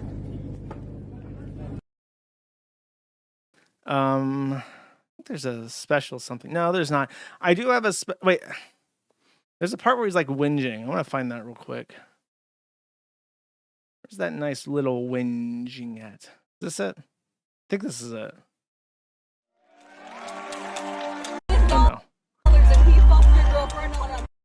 No, that's not it. There's a part where... No, it's like, God damn it. It looks happy, doesn't he, chat? I think this is it. There's a clip that I saw. Worst that was really... I've ever had. Dude, he looks like when he's like just staring straight at the screen, in some of these clips, he looks a lot, in this picture in particular, he looks so much like Yandere Dev. You know what I mean? He's got that really long snoot and the curly hair, and he's just got like that Yandere Dev like physique going on, the Yandere Dev phenotype. I don't know what that says about him, but I'm gonna hear this. Worst I've ever had. It's I mean, you know, he said last night or the day before, he said that he decided to do this because I'm such an asshole and I'm egoing people and blah blah blah. No, it's banter, it's content. You are a giant fucking pussy. I mean, it is content. You gotta give it to them. I'm talking about them. I never talk about them. And I'm talking about them specifically because there was content made that's so funny that I have to play it for the outro of the song. So, they're right, I guess. You should get cucked more often. I would play it on my stream. Who can't handle the banter and the content. You are jealous that you're fucking poor, and now you live off your wife's OnlyFans for money. You're a leech. You've done nothing in this life that you can be proud of. You're 30 fucking years. His wife has an OnlyFans? Dude, these people are just amazing. they're really the cream of the crop. Old, 28, however fucking old you are. I don't even know. You're late 20s. You've never done anything that you can be proud of in this world. You fucked your girlfriend. I mean, he can carry that to the grave now. You can't unfuck her. You live off your wife's OnlyFans who sucked a dog's penis. What? So, I mean, you can say... What? What the fuck? You think you would start with that? Bro, that's so gross then. You had carnal relations with a woman who had carnal relations with a man who had carnal relations with a woman who had carnal relations with a dog. So you sucked a dog's dick by 1, 2, 3, 4 degrees of separation here. That's not a point in your favor. That's a detriment to you. Okay? I would never ever fucking disclose that information. Okay. Okay. I feel like I've been poached. There are some content that I can eat, like fried rice, like a comfort food all day, every day, even though it's not very special. This is like I've been poached. I went into the IP2. I'm out of the IP2. I've had enough. It was like a deviled egg, and it's like very filling. I don't need any more. Okay, it's too much. All right, next. Medicare. No, shut up. I know about the song. Shut up. Medicare says, due to worsening health, this was after a month of speculation that he had died or is hiding from his fans or something. The dog has AIDS. He finally made a statement and he said, due to worsening health, I've stepped back from social media and other distractions to spend time with my family and friends. I hadn't planned to discuss this publicly because I didn't see the need to. That was, of course, until this evening when our family was attacked. The past year or so, a group of people involved in swattings, targeted Americans, were caught and were in the process of being criminally charged. You may have heard of it, Tor Swats. This group has a relationship with another group under investigation called 764. This evening, numerous people were contacted stating a mass casualty event had happened and a police response was sent to my home. Due to the ongoing DOJ and FBI prosecutions, I can only assume this is an attempt at witness or victim intimidation related to the case. My health is not great, and my silence has led some to believe I had passed away or was in hospital, which leaves me with only a few conclusions to draw, among them being an attempt to try and take a woman, my wife, while suffer her husband, or try to make a woman, my wife, suffer while her husband was believed to be dead or injured. I can't say for certain which tryhard was responsible for this, but we'll have to treat it as being related to the groups currently being investigated. While still very sick, I'll take the time to work with both the DOJ and the FBI to reach a conclusion to this event. So he had been swatted. I think there is evidence of this. Here we go. That's the tweet.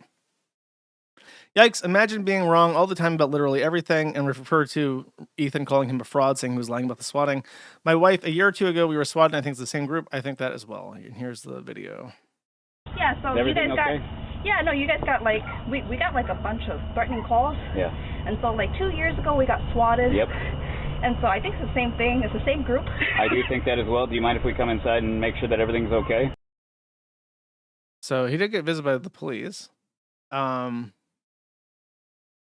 of course, having the tact, as always, says, I wasn't wrong about your wife being a fat cow, or you lying about me swatting you. I look forward to fulfilling the prophecy when you kick the bucket, which, of course, refers to him threatening to come on his grave. Also, it was a lot easier to get you to respond than I suspected. Dave asks him, where's your wife? Ethan Ralph responds, who cares? Dave says, then why are you attacking his? And then Ethan Ralph responds by saying, because I can and because she's garbage. Ralph even cut a promo for this event, so let's hear Ralph's promo.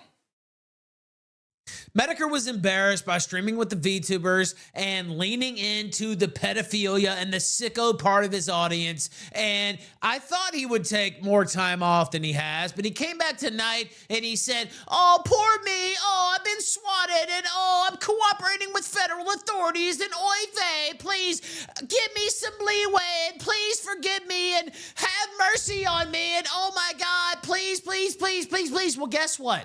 He's full of shit. Now, he was full of shit then. And all the fellow streamers, fellow creators who are falling all over themselves to back his bullshit are just as pathetic as he is. And he's lying. He's full of trash. He accused me of swatting him, despite the fact that the guy who swatted him, and I think other people, have been indicted for those very actions. Not only did they swat him, they swatted me and many others, including sitting Congress people. He's never corrected the record. He's a fucking liar. He's a fucking piece of trash. And anybody backing his bullshit is also full of shit. So fuck him. I knew he wasn't dead, of course. I could always hope. But fuck him. Fuck his fat wife, and fuck anybody who backs this bullshit. In case you're curious what he's referring to, I actually remember this. There was a stream a long, long time ago where Medicare made a statement along the lines of, isn't it curious how anybody on Ralph's bad side is getting swatted these days? And it was true. At that point in the sector, it seemed like everybody in the sector, except Ralph himself, was getting swatted, which is what he was referring to. Apparently, and I had completely forgotten about that until Ralph brought it up. Apparently, Ralph did not forget that and considers it a great offense to his honor all these years later. So, I think that's it. Is there anything that I missed? Let's see if there's anything that's happened, because this is a bit shorter than my usual streams if I cut it off right here. Let me see if there's anything that I forgot to mention that has happened since my stream began. Let's see, the Medicare tweets. Maldavius Figtree apparently got outed for having a telephone harassment call in his house. Says he was swatted. I think that's it. I think that's all the things worth talking about. Double check my notes here. I have a new note-taking system, so I'm trying to... Yeah, I think that's it. I think we can call it a... Jobs? Nothing's happened with jobs. I already talked about Cobra. It's the start of the stream. Yeah, if you missed the Cobra segment, it's at the start of the stream. You have to rewatch it.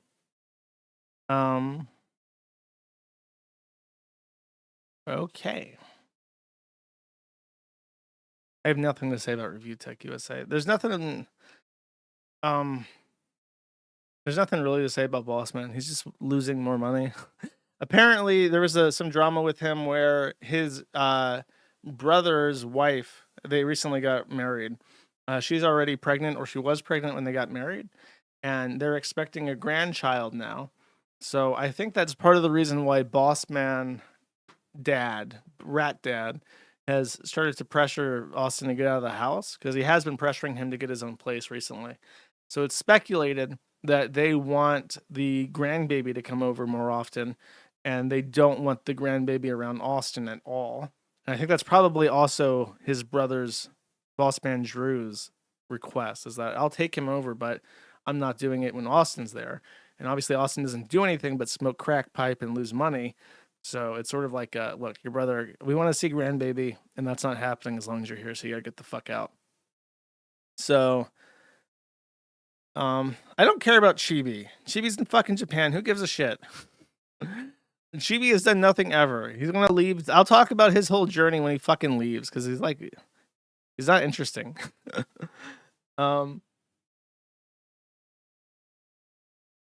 Okay. I want to say that's it. The Kiwi Farms is running quite smoothly right now. We've been getting DDoS continuously, but I've got it in a pretty comfy place at the moment. So I'm going to call it quits there, I guess. I think so. Okay. Don't want to ramble on too long. So let's do the super chats. Can I put the Cobra Moon in a, ooh. Oh, that is quite pleasing. What if I just ease up on it a little bit? No. Increase the contrast. No, that's too bright. Decrease the contrast. There we go.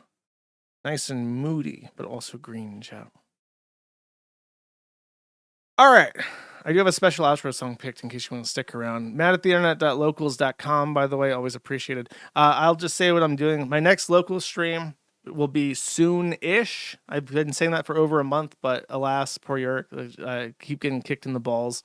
I will be assembling a computer. More specifically, I have been putting together something very cool, and I have to transfer my computer from its broken chassis to a different chassis, and I hope to show people. I will be recording that with hands like a VTuber. So subscribe to the locals chat. All right. Let me read the super chats I missed from XMR chat last week, which would be all super chats from the 9th, I think. Yes.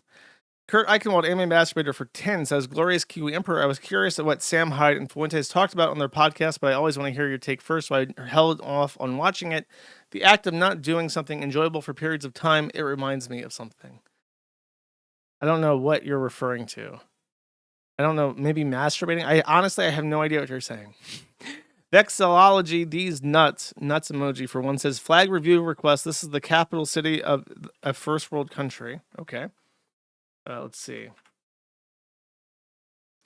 I'm going to guess that this is the flag of Tokyo. Japanese flags all look like their corporate brand marks, and a lot of spurgs who like fake Reddit love flag lore.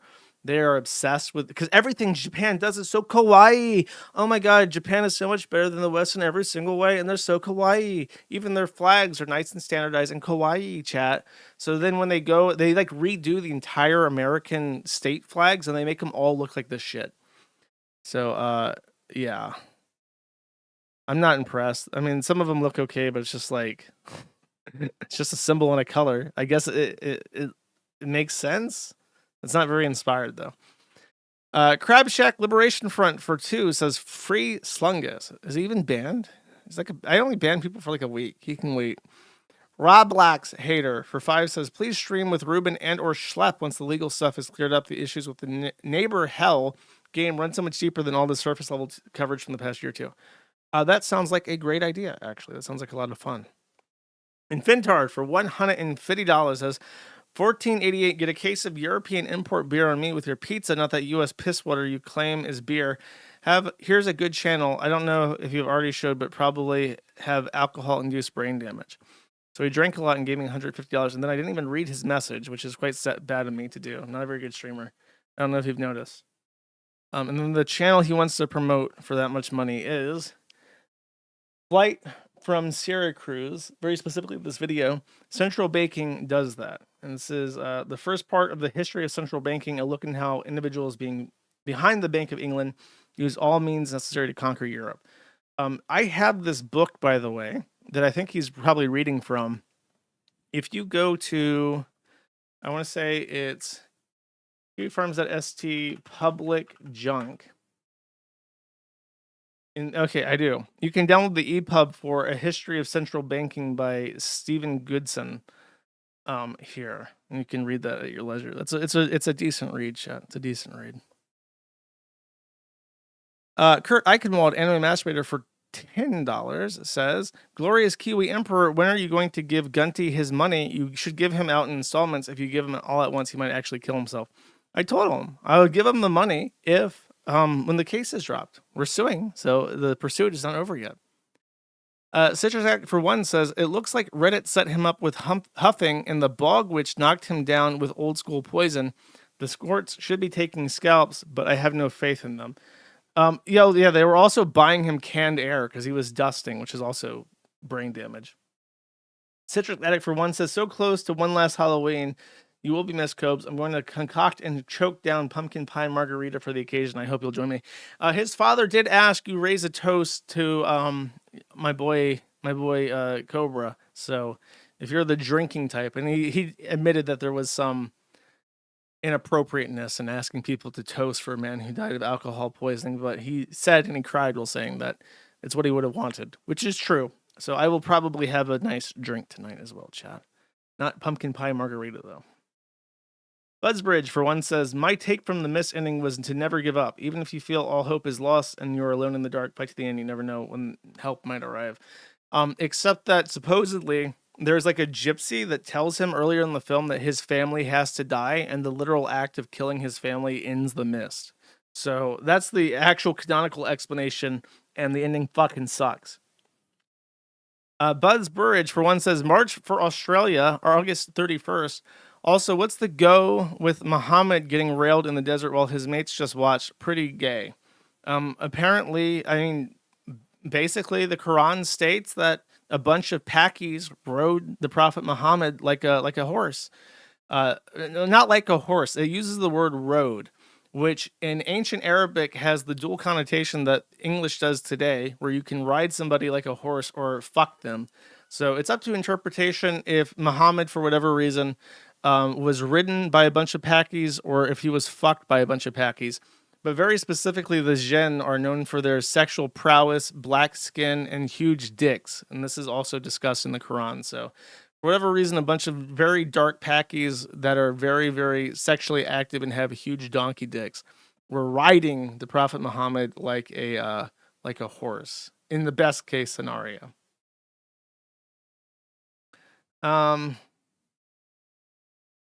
David Lammy, for once, has come to England. No. Dark Western, for 5, says, God damn it, which is a reference to Cobes. Little Baby Child, for 5, says, being born and named Joshua by your parents is like starting the race 50 yards back. Sad. Never had a chance. So true, King. Imagine if you went through your entire life and every day you just heard people go, Josh. You know that does something to you. You know that makes you go insane.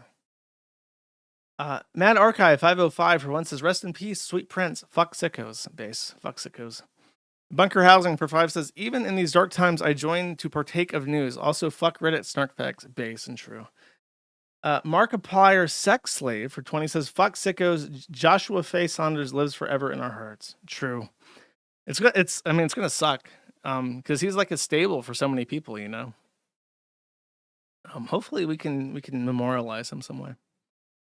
David S. Thank you, by the way. David S877 for 25 says it's an ongoing attempt to introduce Null to classical movie quotes. Okay. Hey boys, look what I got here. Hey, where are the white women at? That's another quote that I've only heard from Counter-Strike source things.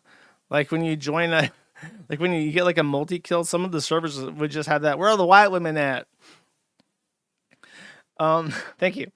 The false copy of Sunder for one says truth nuke on the timeline, and then there's a link to Loud and Uses says Groypers are a pro-immigration activist group. You do not need to spend time producing a new mental schema for them. Simply take however you feel about Antifa, and that's how you should feel about Groypers. This is in regards to something I didn't really cover because it's just par for the course for him. But Nick Fuentes has been supporting an AstroTurf movement from the Gavin Newsom for President team, where basically they're just using pictures of Gavin Newsom looking like handsome at like his prep school, and also using his white family to be like, you guys are voting for the guy married to a Pajit. However, this guy wants infinity shitskins in the country, and the other guy does not. So he could be sticking his dick in literal piles of shit, like in Jurassic Park, where the guy puts his fist into a big pile of shit to find a cell phone. He could be literally doing that, and I would not care. Which just goes to show you that Reapers are a brown psyop. Laserdisc Spinman for 5 says Rip Cobes. Sneed Fiend for $50 says, I was selected as a staff sergeant in the Air Force. I know you hate feds, but military is not fed, bro. But I'm excited to be stationed in Japan. Oh my God. Also, they sent out a force-wide email asking those getting out to consider ICE. LOL. That's pretty based. I mean, have fun in Japan. You know what? Apparently, the bases in Japan, the American bases overseas are just known as like rape hubs. So try not to rape anybody. They don't like that. Congrats on your promotion, buddy. Don't watch any anime. Kurt Eichenwald, anime masturbator for 5 says, Rip to King Cobra, he was a real one. He was the realest of the real. No Hurt Mr. Metal for 5 says, made my personal PFP to have KingCobraJFS really sucks. I'm drinking some rum for my gothic bad boy. Well, he did ask for everybody to toast. Crunky K for 1 says, Rip Cobes. Little Baby Child for 5 says, Clint is a pretty unfortunate name too. It's just Clint and cunt mashed together, though not as bad a name as Josh. Thank you. Meowga 1 for 2 says, Nicholas Prococo at Kraken added me on Blinked and Lamau. That's the guy, he does crossovers with Kit Boga, which is pretty cool. Crispy Legs Forever for 10 says, not so happy Friday, crying face, broken heart emoji. It's not at all. It's not as long. I can't eat pizza today, I guess. I'm going to have to make some calorie room up for drinks. TP Deluxe for 5 says, Rip, it should have been Ralph. So true, King. It should have been Ralph.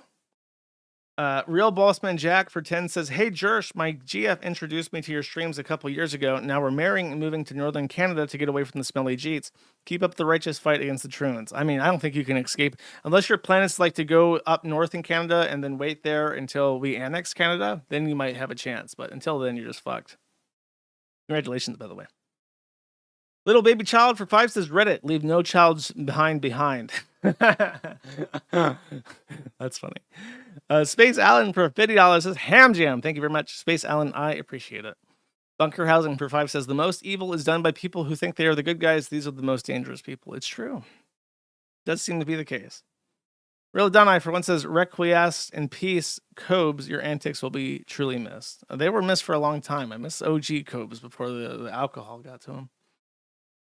Cole Dante for $20 says, Rip Cobes, he's feeding Satan a bog Rito as we speak. I do feel really bad about all the Satan stuff, but maybe that's his mission. He's sent down there to feed Satan the goy slop and torment him. Thank you. Mr. Manchester for 5 says, it would be nice if Reddit got shit for this, but they won't. Sad stuff all around. One day people get what they fucking deserve. I think that Reddit's number will be called eventually. Awaken 34 for 2 says, I almost missed the best weekly show due to work and slacking off. Well, I'm glad you made it. Asian Tech Support for 10 says, crown emoji, snake emoji, and then devil horns, hand gesture emoji, which I think is a way of saying King Cobra, and then like metal rocking thing. Thank you. Sneeda Standing for 5 says, what drink are you mixing for Cobes TRD, by the way? I don't know. I haven't decided yet, but I'm thinking about it. Total Reddit death. Yeah, that's true. The Orange Cow for 10 says, could you please read this like a disaster news reporter? I suppose. This is Ben Collins reporting on the robot uprising. The AI deathbots have risen up and are flooding the streets. Wait, new reports say that they aren't destroying anything or attacking civilians. Strangely, all the deathbots are converging on one suburban neighborhood. Wait, is that Will Stansel's house? And then I assume that Will Stansel's being raped. You listening? Thank you, by the way. For 1 says, praise Cobra's magic. He's rocking out with Ozzy in hell now. Makes me so feel bad to say that about him, you know? The Ghost of Lotax, for one, says, there's honestly enough Cobra lore that you didn't talk about in your first stream to do a 12-person streams on him. He's the only cow comparable to Chris in the amount of lore that he has. I can't believe that. I don't think I'll do it for this October, though. I'll think about it. Amir Quesadilla, for one, says, Rip Cobes, you were a real one. He was the real of the real. The Uncredited, for 5, says, she, Joshua, on my Connor until I moon. That is bizarre. Eagles Sneed, for one, says, even in death, Cobra still rules our sad trolls' lives. It's true. So true, King. The Black Star Sneed, for 15, says, celebrating Cobes today by eating pizza and drinking vodka. That's just like a plan, actually.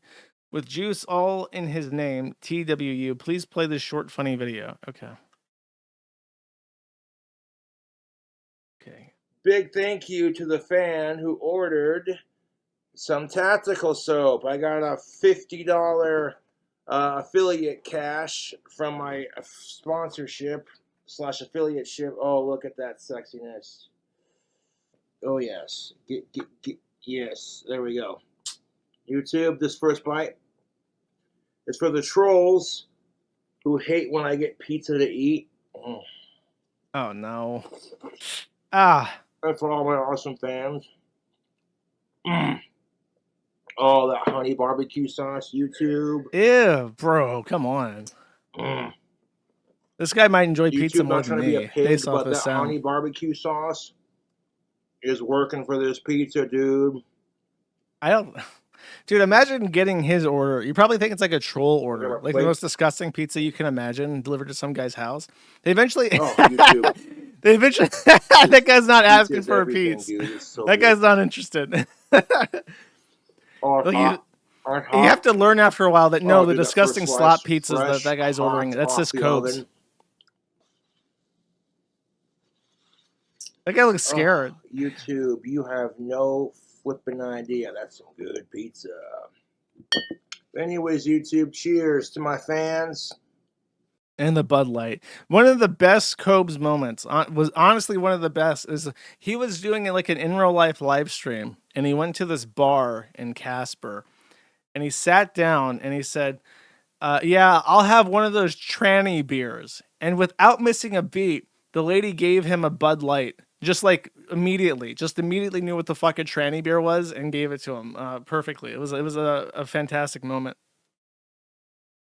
It was right when that had happened too. So, the Ghost of Lotax, for one, says the guy who made the Cobra documentary was Joel Patrick, and he went on to edit for MDE and edited World Peace and most of their old sketches. He made one other documentary called Ham Pound 93, which was also Kino. I did not know that at all. That's very cool, actually.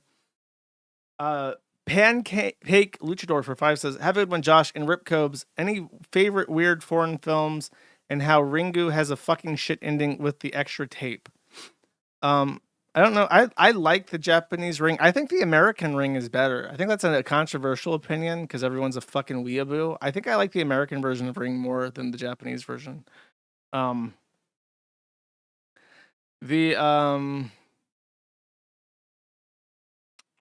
Weird foreign films. Yeah, you really razzle dazzled me with this comment. I can't think. I can't think of anything off the top of my head.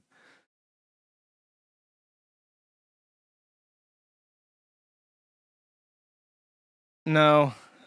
Whenever I think of weird foreign films, I remember like 10 plus years ago, there was a movie that I was forced to watch because I was still like the forum was brand new and we did like a movie night.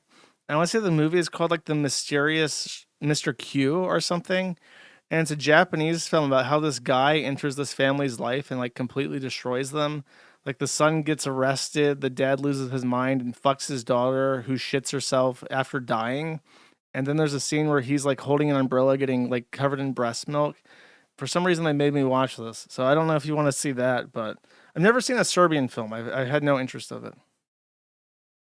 That's Old Boy. That's not a strange foreign film though. Old Boy is just a really good one. Yeah, Visitor Q. I think that's the name of it. Typical slope shit. That's exactly right. Sneedo for 5 says, rest in peace, Cobra. I was at work when I first saw the King Cobra might have passed away message and was hoping it was not true. Then I wake up to the horrible news. I'm going to miss him. Rip Cobra. Rip Cobra. It is sad. I couldn't believe it either. Citrus X, I mean, it was a little bit soft because I had seen the message that he'd posted the day before, so I was like, oh, that might be true. Citrus X, for one, says, every time my husband and I drive near a semi, it's nerve-wracking, and we try to get past, stay away as best we can. Always a Jeet or some other darkie when we pass. Yeah, dude. I used to think that trucks were really safe because I thought they had this really vigorous vetting process. But now it's like, here's another thing in our society where I used to think that if there was a semi truck on the road, there was no reason to be afraid because they were responsible, tracked, metered, tested, etc., to get their pain in the ass CDL license. And now I just know that there are some Jeets in government that just sell them for $20 each or some shit. Citrus Egg for one says, and fucking none of them can drive safely. We've been dealing with insane swervers and lack of turn signals nonstop. Yeah, that's a pain in the ass. Stino for one says, most of the truckers I saw were Slavs and Jeet Muslims. You think the Slavs are better drivers? I've seen a bunch with Ukraine Tridents on their trucks, and yeah, they're fine. The Jeets are the one that scares me. Banana Plugs for 2 says, happy pizza day. No, today is not a happy pizza day. Rip to Cobes. I can't fathom how people like the Rage Pig and Baldo still live while he dies because people don't give them alcohol. Simple as. Silver Schizo for one says, I have to be a wage slave today, Josh, but I'm sure the stream is great. Hope this dollar gets you closer to the 50 cal rifle. Thank you. I appreciate it. Meowga1 for 5 says, one time a Jeep truck chimped out on I-95 and threw a banana at my car, smeared all over my windshield and obstructed my view. You should report that. Dude, if I see a Jeep on the road and they're CDL and they're doing anything, I've got dash cam. I'm calling it in. I don't give a fuck. I'm gonna carry them the fuck out. Every reason that I have to get a Jeep deported from this country, personally taking my time out to clip the fucking dash cam and file a complaint with the DOT as well. Because fuck them. Banana Plugs for 10 says, let's laugh through your tears for this one. This is the last of these. Okay, I guess we're watching videos today. Oh, there's the German film As Wieder Da, which is He Is Back. That's a good one too. Except for the end. It's good all the way up to the ending. There's one part in particular that apparently like Nat Soaks get really upset about, where they're like, oh no, Hitler would never do that. But it's like the funniest fucking scene of any film ever. And I don't know how anybody can get mad at that. Hey there, Ching Chong. We're giving away cats and dogs to people who help us fight China. Okay. Hi, ma'am. You've been drafted. The Army needs some hand... What up, you little bitch? You've been drafted. We need you to do some hard math while we make fun of your eyeballs. So do I get to drive the Humvee? I wouldn't let you drive a f***ing bike. You look like the last 20 people I talked to. How the f*** can you damn linglings tell who's who? Say goodbye to your parents forever, you're not coming back. You've been drafted, sir. We need loud K-pop music to torture our enemies. Go meditate in the combat zone. Then they'll shoot you, and then we'll shoot them. Well, I would die. Okay, and? Perfect. We'll roll you down a f***ing hill. That's a good laugh for AI. Ni hao, you're going to war. Hey, baby. What the f***? Today's your lucky day. We're drafting for World War... Oh my gosh, Brad, how did you... Again. Hey there, Ching Chong. We're giving... I guess that's why it's the last one. He dies horrifically at the end. I can't believe it. Poor service members. Always just happens to them for some reason. Citrus Act for one says, you don't need to be literate to not clothesline a family with a literal truck, especially when the sign is just a symbol. I mean, apparently you fucking do. So Mulligan 2 for 5 says, here's Dale the Grinder giving a confession about payment processors just for you. Okay.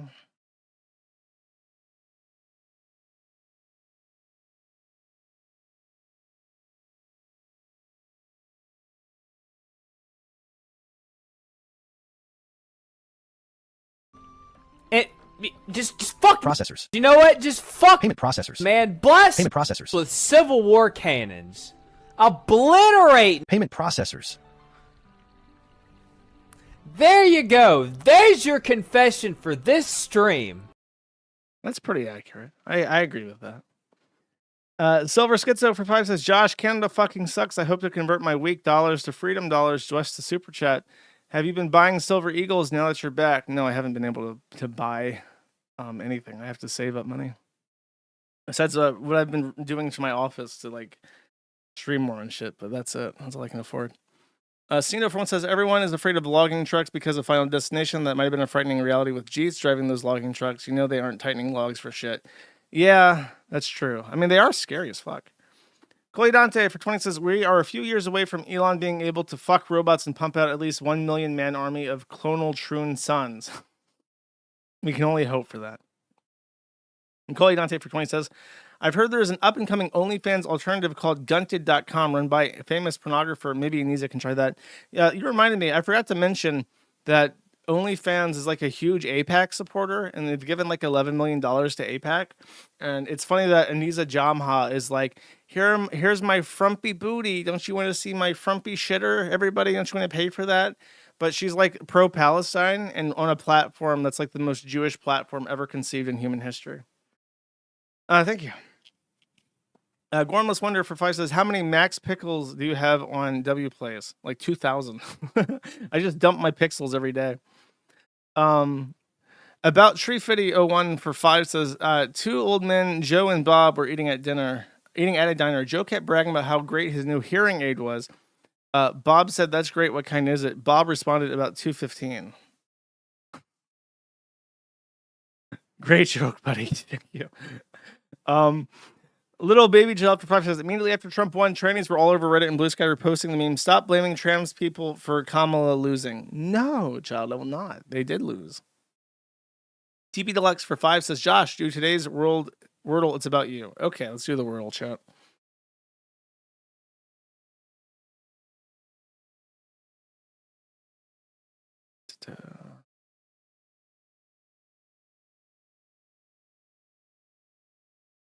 Better be good. It's better be good. It's better be worth it. All right. As always, we start with the classic Sneed opening chat, the classic Sneed opening. And then it's been a while. I forget what Horse? No. There's a specific word that I would have if it cleared it out completely. I want to say it's Ouija, but that's like a meme one. No, not Ouija. That's boring. Let's do mouth. Yeah, that works. Ooh, I'm getting fucking shittered here. No S, and it has a second letter that's a T. That's a hard one. What the fuck ends with a T? Touch. Hair? Why? Something XX T. Not meaty. No. It has to be like a Y at the end, right? I think.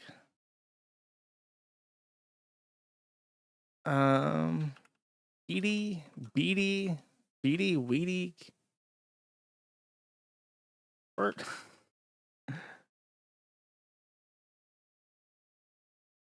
Witty?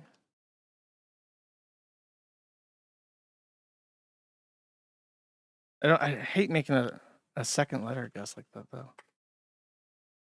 Oh my god. Okay, so it's not witty, but it has a TTY. Putty? Giddy?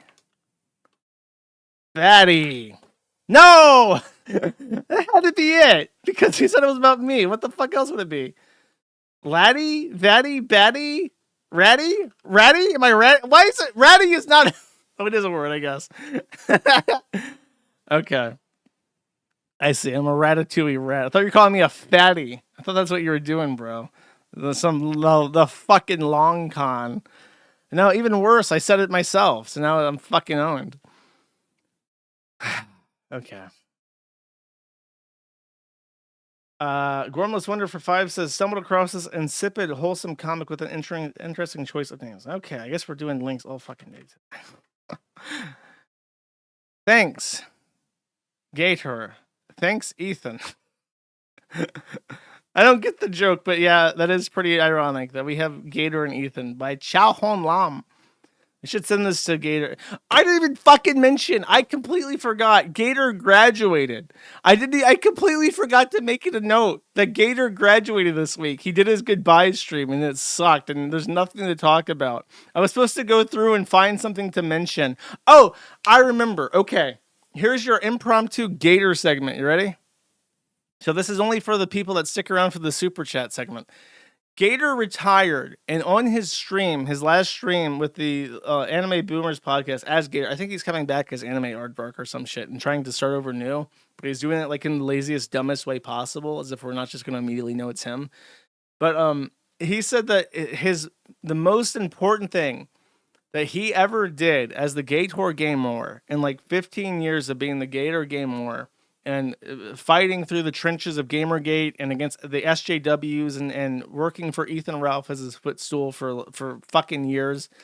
The number one thing that he did that he's proud of is that remember when I was on the Kino Casino, there was a clip I played or made them play where Gator and his butt buddy were making this weird voice and going like, Salam, Salam, Salam. And they were like, kept making that fucking noise.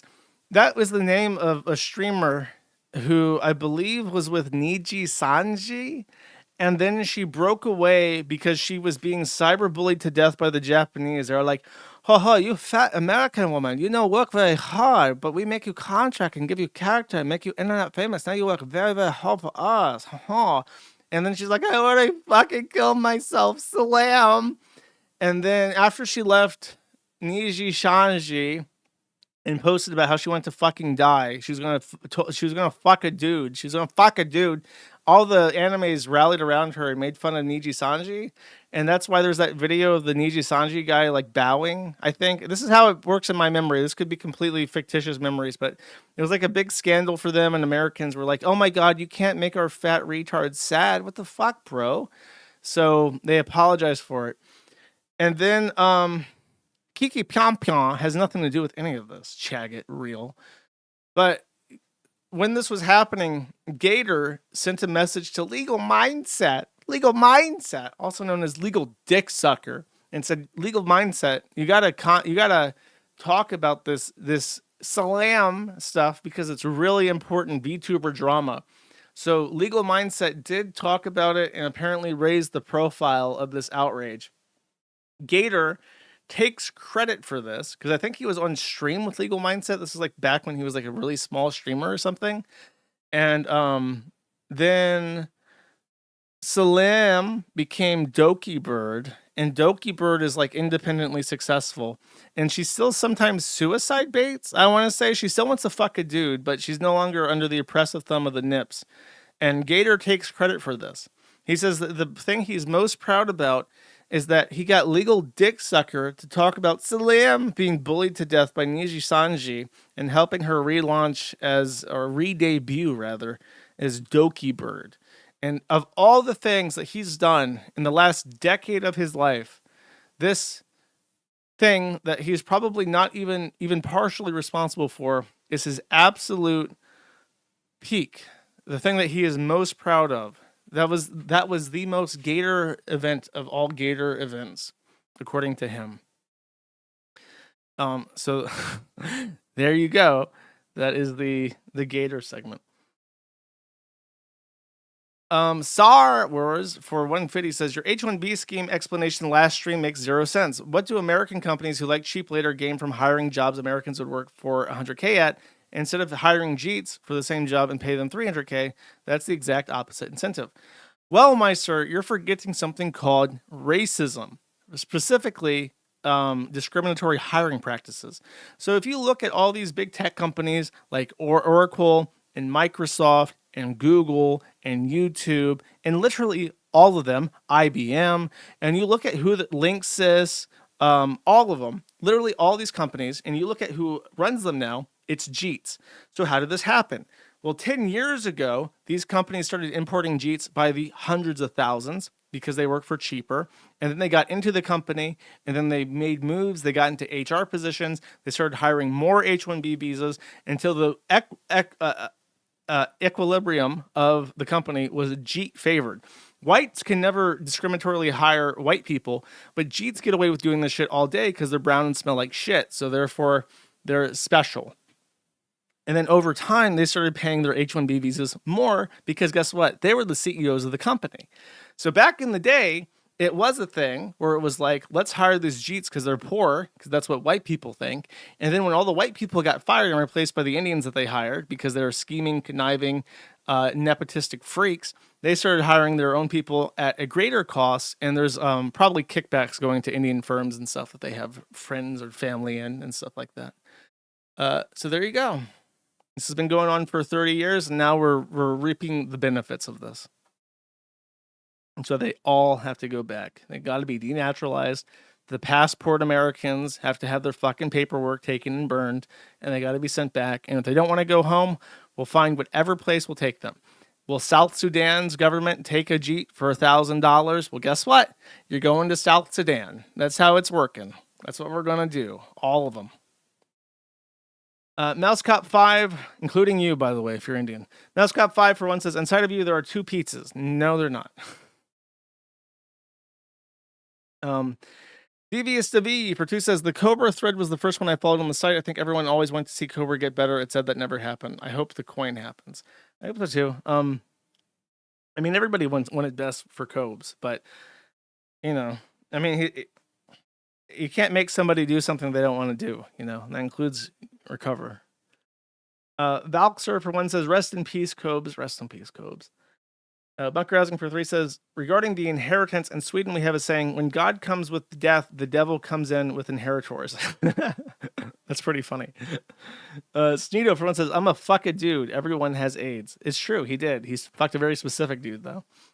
Gormless Wonder for 1 says, if you haven't seen it already, please check the Maddie Proton mail, possibly urgent. It's not fucking urgent, bro. He sent me a panicked email like, did you mean to dox yourself? Did you mean to dox yourself? Bro, I don't live at apartment number 21,950 at a fucking strip mall.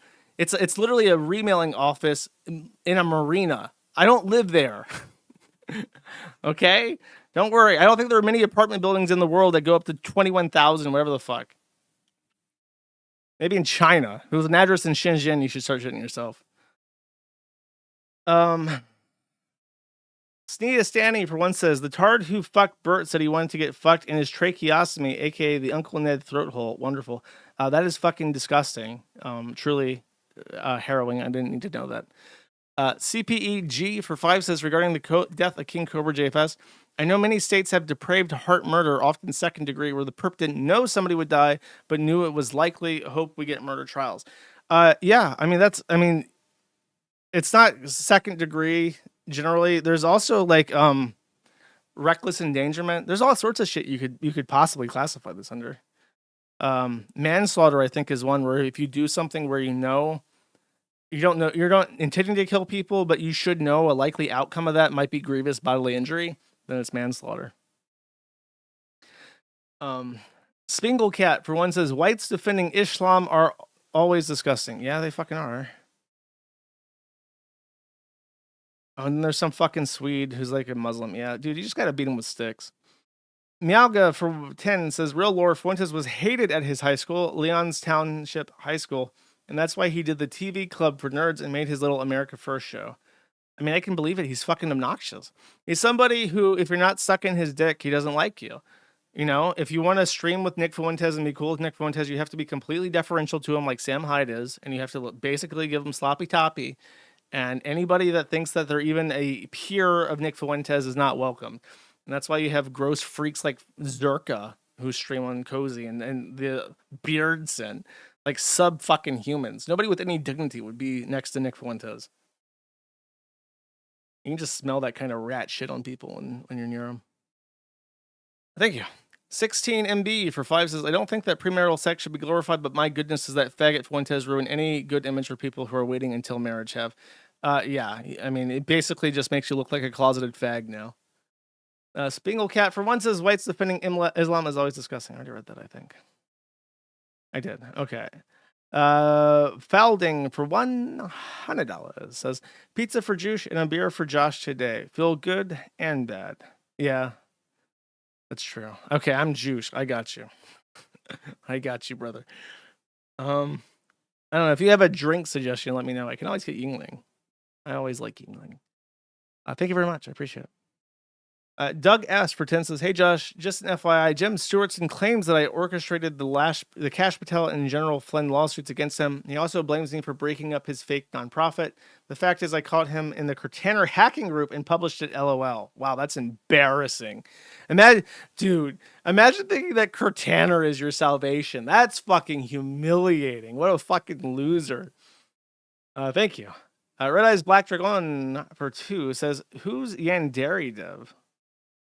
You know who that is. Why are you being a shithead?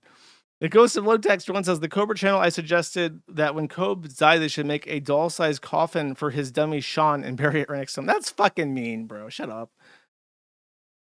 Bunker Housing for 5 says, so what are you saying is that Ice Poseidon is the antipenultimate dog oral pleasure? Yes, precisely that. John Dodarius for 2 says, great stream. Thank you.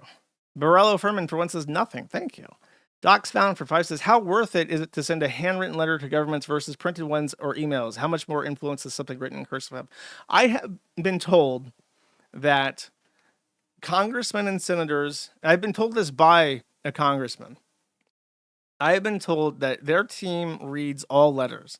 So I would imagine that, and they just kind of like sort them. Like this one's about the war in Iraq. This one's about medication. This one's about Medicare or Medicaid or retirement plans. And they just say like, this week we received 50 emails and emails regarding immigration and H-1B visas, that kind of stuff. And it's mostly a head count. Very infrequently does a letter about a specific issue affecting a specific person receive direct attention from the council of a representative of the United States. So keep it short. My rule of thumb is I try to fit everything on a letter that I send anybody on one page. So it's at most 2 or 3 paragraphs, sometimes 4. I rarely ever go over that. And I always print because I just want to make it so that people will actually read it. And I feel like if it's cursive, they won't take the time. I feel like the old thing about like people always like people will open letters that are in cursive when you send them to their house. Because they think it's like a handmade letter, which is why I receive fucking insurance offers with fake cursive font on the front because they're trying to trick people without putting in the effort. But yeah, just type it. And supposedly it doesn't even matter if you mail it in, but I always mail shit just to be extra annoying. Sneedo for 1 says, Jobs is doing what he knows best and sucking the troon cock. Oh, dude, I forgot about Jobs. You were right. Someone said Jobs and I forgot about Jobs. I'll have to make notes to include that for Jobs. And what was the other thing I forgot? Oh, Gator. I already talked about that. So I'll put that aside. I have a new productivity software I'm trying out. Next. Bunker Housing for 3 says, I finally have to get around and join your local so I can chastise you for improper handling of ESD sensitive devices. Do I have to get like the little wristband? I guess I should, or I might get bullied. I'm probably get bullied if I have the wristband too. You don't actually need those as long as you touch metal. You're already grounded, idiot. Like that. Humble Guardsman for 1 says, the Orthodox Church is where it's at. So I've heard they're also being sued by Israel for owning too much land. Bunker Housing for 3 says, did you know there's a country that has a dinosaur on its flag? That is Kino. I did not know that. No, I don't know that. Sneedo for 1 says, I'm drinking a hard Mountain Dew for Cobes, 2 Cobes. Those are okay. They're not worth the calories though.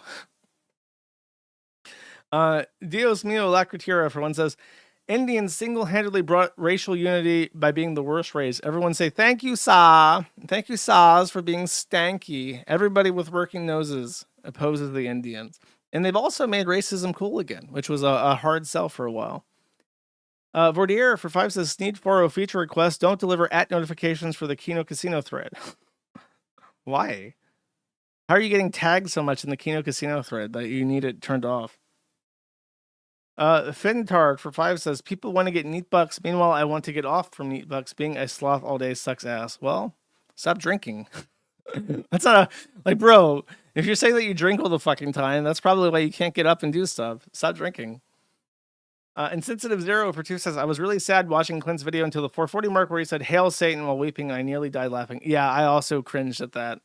Because Satanism is like a child's thing. But I mean, to be fair, it really shows that Clint really loves him and really respects like his quirks and his uniqueness and stuff. And Him being a 30-something-year-old Satanist, like an edgy teenage boy, was definitely part of the whole gothic bad boy shtick. So, that is what he would have wanted, to be fair. Borello Furman for 5 says, love or hate any of the old heads on the internet dying recently. It's always sad when they do because they were genuine and we're running out of people who are more than just algorithm money slaves. It's true. There's so many people just suck nowadays. They just suck. And everything genuine is rotting and decaying. Citrus Act for one says, fun fact, if you can do so safely, you're supposed to phone Highway Patrol via 911 to report dangerous driving in real time, not after. Well, there's a difference between... I mean, I guess you're right. I'm always hesitant to call 911 for any reason because that shit gets recorded. I don't want my 911 calls pulled. I don't want all my narking on CDL drivers to be pulled from the highway patrol. Genocide RCO for 5 says, everyone talks about the truck driver H-1B visas, but there are also doctors and psychiatrists coming here under that as well. Yeah, that's the new one. Apparently states are opening up H-1B visas for doctors from Iraq. And it's like, I don't want a brown doctor. I never, ever, ever, ever, under any circumstances, want brown hands to touch me when I'm in my most vulnerable position. Okay? I don't want that ever. I'll even say it. I'll say, like, look, I want a different doctor. So we got to get rid of them too. Sneak Cricket for one says, I was at a shopping mall dropping off a UPS package the other day, and the other end is a Jeet grocery restaurant. You can smell that fucking place from at least a mile away to the curry. Dude, they smell so bad, and their homes are so fucking disgusting that it's unreal that they could tolerate living in them. I cannot tolerate living near them. It's worse than black people. You know, you can put on your headphones, and if somebody's listening to loud music and driving by your house in the hood, you don't hear it. There is nothing you can do to blot out curry stank from a next door neighbor. You're fucked. There's nothing you can do. You can close all the windows. You can cut the AC on. You can change your HEPA filters. There's not shit you can fucking do. It's just disgusting. Sneak Cricket for 5 says, I said a prayer for Cobes. May he rest in peace and total Reddit death. May he be chilling with Ozzy in paradise, riff on cheeseburger in paradise. Maybe he's gotten both. Maybe he got the cheeseburger and the Ozzy Osbourne. Thank you. It's an all 98 for one says, I know this is super late and this wasn't the first wreck that Jeet driver has been in. He drove over and destroyed a wooden bridge in Arkansas that was rated for 6 tons. Yeah, he had priors that should have gotten his CDL yanked and his ass deported way back when he totaled a bridge that warned repeatedly that it was not for trucks with 30 tons. It was 6 tons only, and he destroyed it. So it was like a historical bridge too. They kept it around because it was like 200 years old or some shit. All right. As promised, I have a special outro song. Thank you very much for watching. matt@theinternet.locals.com, matty.live. I will see you guys next week on Friday. I don't have anything special planned this weekend. Thank you again for watching. Take it easy. Bye-bye. And please enjoy the music. I think this is the music. Yeah, this is the music. Bye-bye. And for what? You have $1 million and he fucked your girlfriend on a mattress with no furniture. What was it for? Well, I'm not sure. I'm not sure where you're pulling that from, but. Dude, I don't even think you know what she was up to. Oh, good one. All right. Paul doesn't know that Kimmy and me did it in the blanket fort on Sundays. She tells him it was cap, but it wasn't so. Still, she's on her knees, and Paul doesn't know. Oh!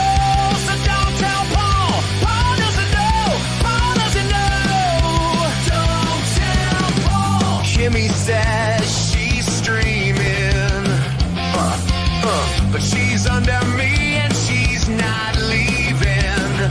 Cause Paul doesn't know, Paul doesn't know, Paul doesn't know, Paul doesn't know, so don't tell Paul. Paul doesn't know, don't tell Paul. I can't believe he's so trusting, while I'm right behind her thrusting. Woo! Kimmy's got him on the phone, and she's trying not to moan. It's a 3-way call, and he knows nothing. Nothing! Paul doesn't know, Paul doesn't know, Paul doesn't know. Don't tell Paul, cause Paul doesn't know. Paul doesn't know, so don't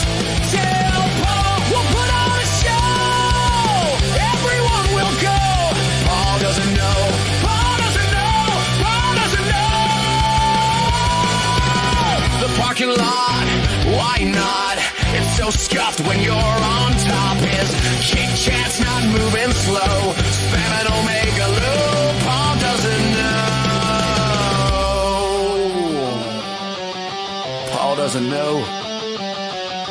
I did her on his birthday. Paul doesn't know. Paul doesn't know. Paul doesn't know. Paul doesn't know. Don't tell Paul. Paul doesn't know. Paul will know. Paul has to know. Paul's gotta know. Gotta tell Paul. It is completely fucked up. I can't believe it. I don't know how I'm ever gonna feel better about this or get over this. I have no idea. I have no trust for anybody anymore. I don't trust anybody. I don't want to help small streamers anymore. I don't want to give money to small streamers anymore. I don't want to help people anymore. I'm completely fucking over it.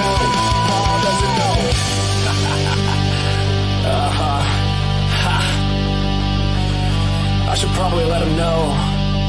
That is so bad. So bad. Sorry, Ice, not sorry. Never forget Ice took Kimmy back after Gooner pounded her with his 9-incher. Dude, you are pathetic. Oh, good one. No, that's complete fucking bullshit. They're just mad that they're losing.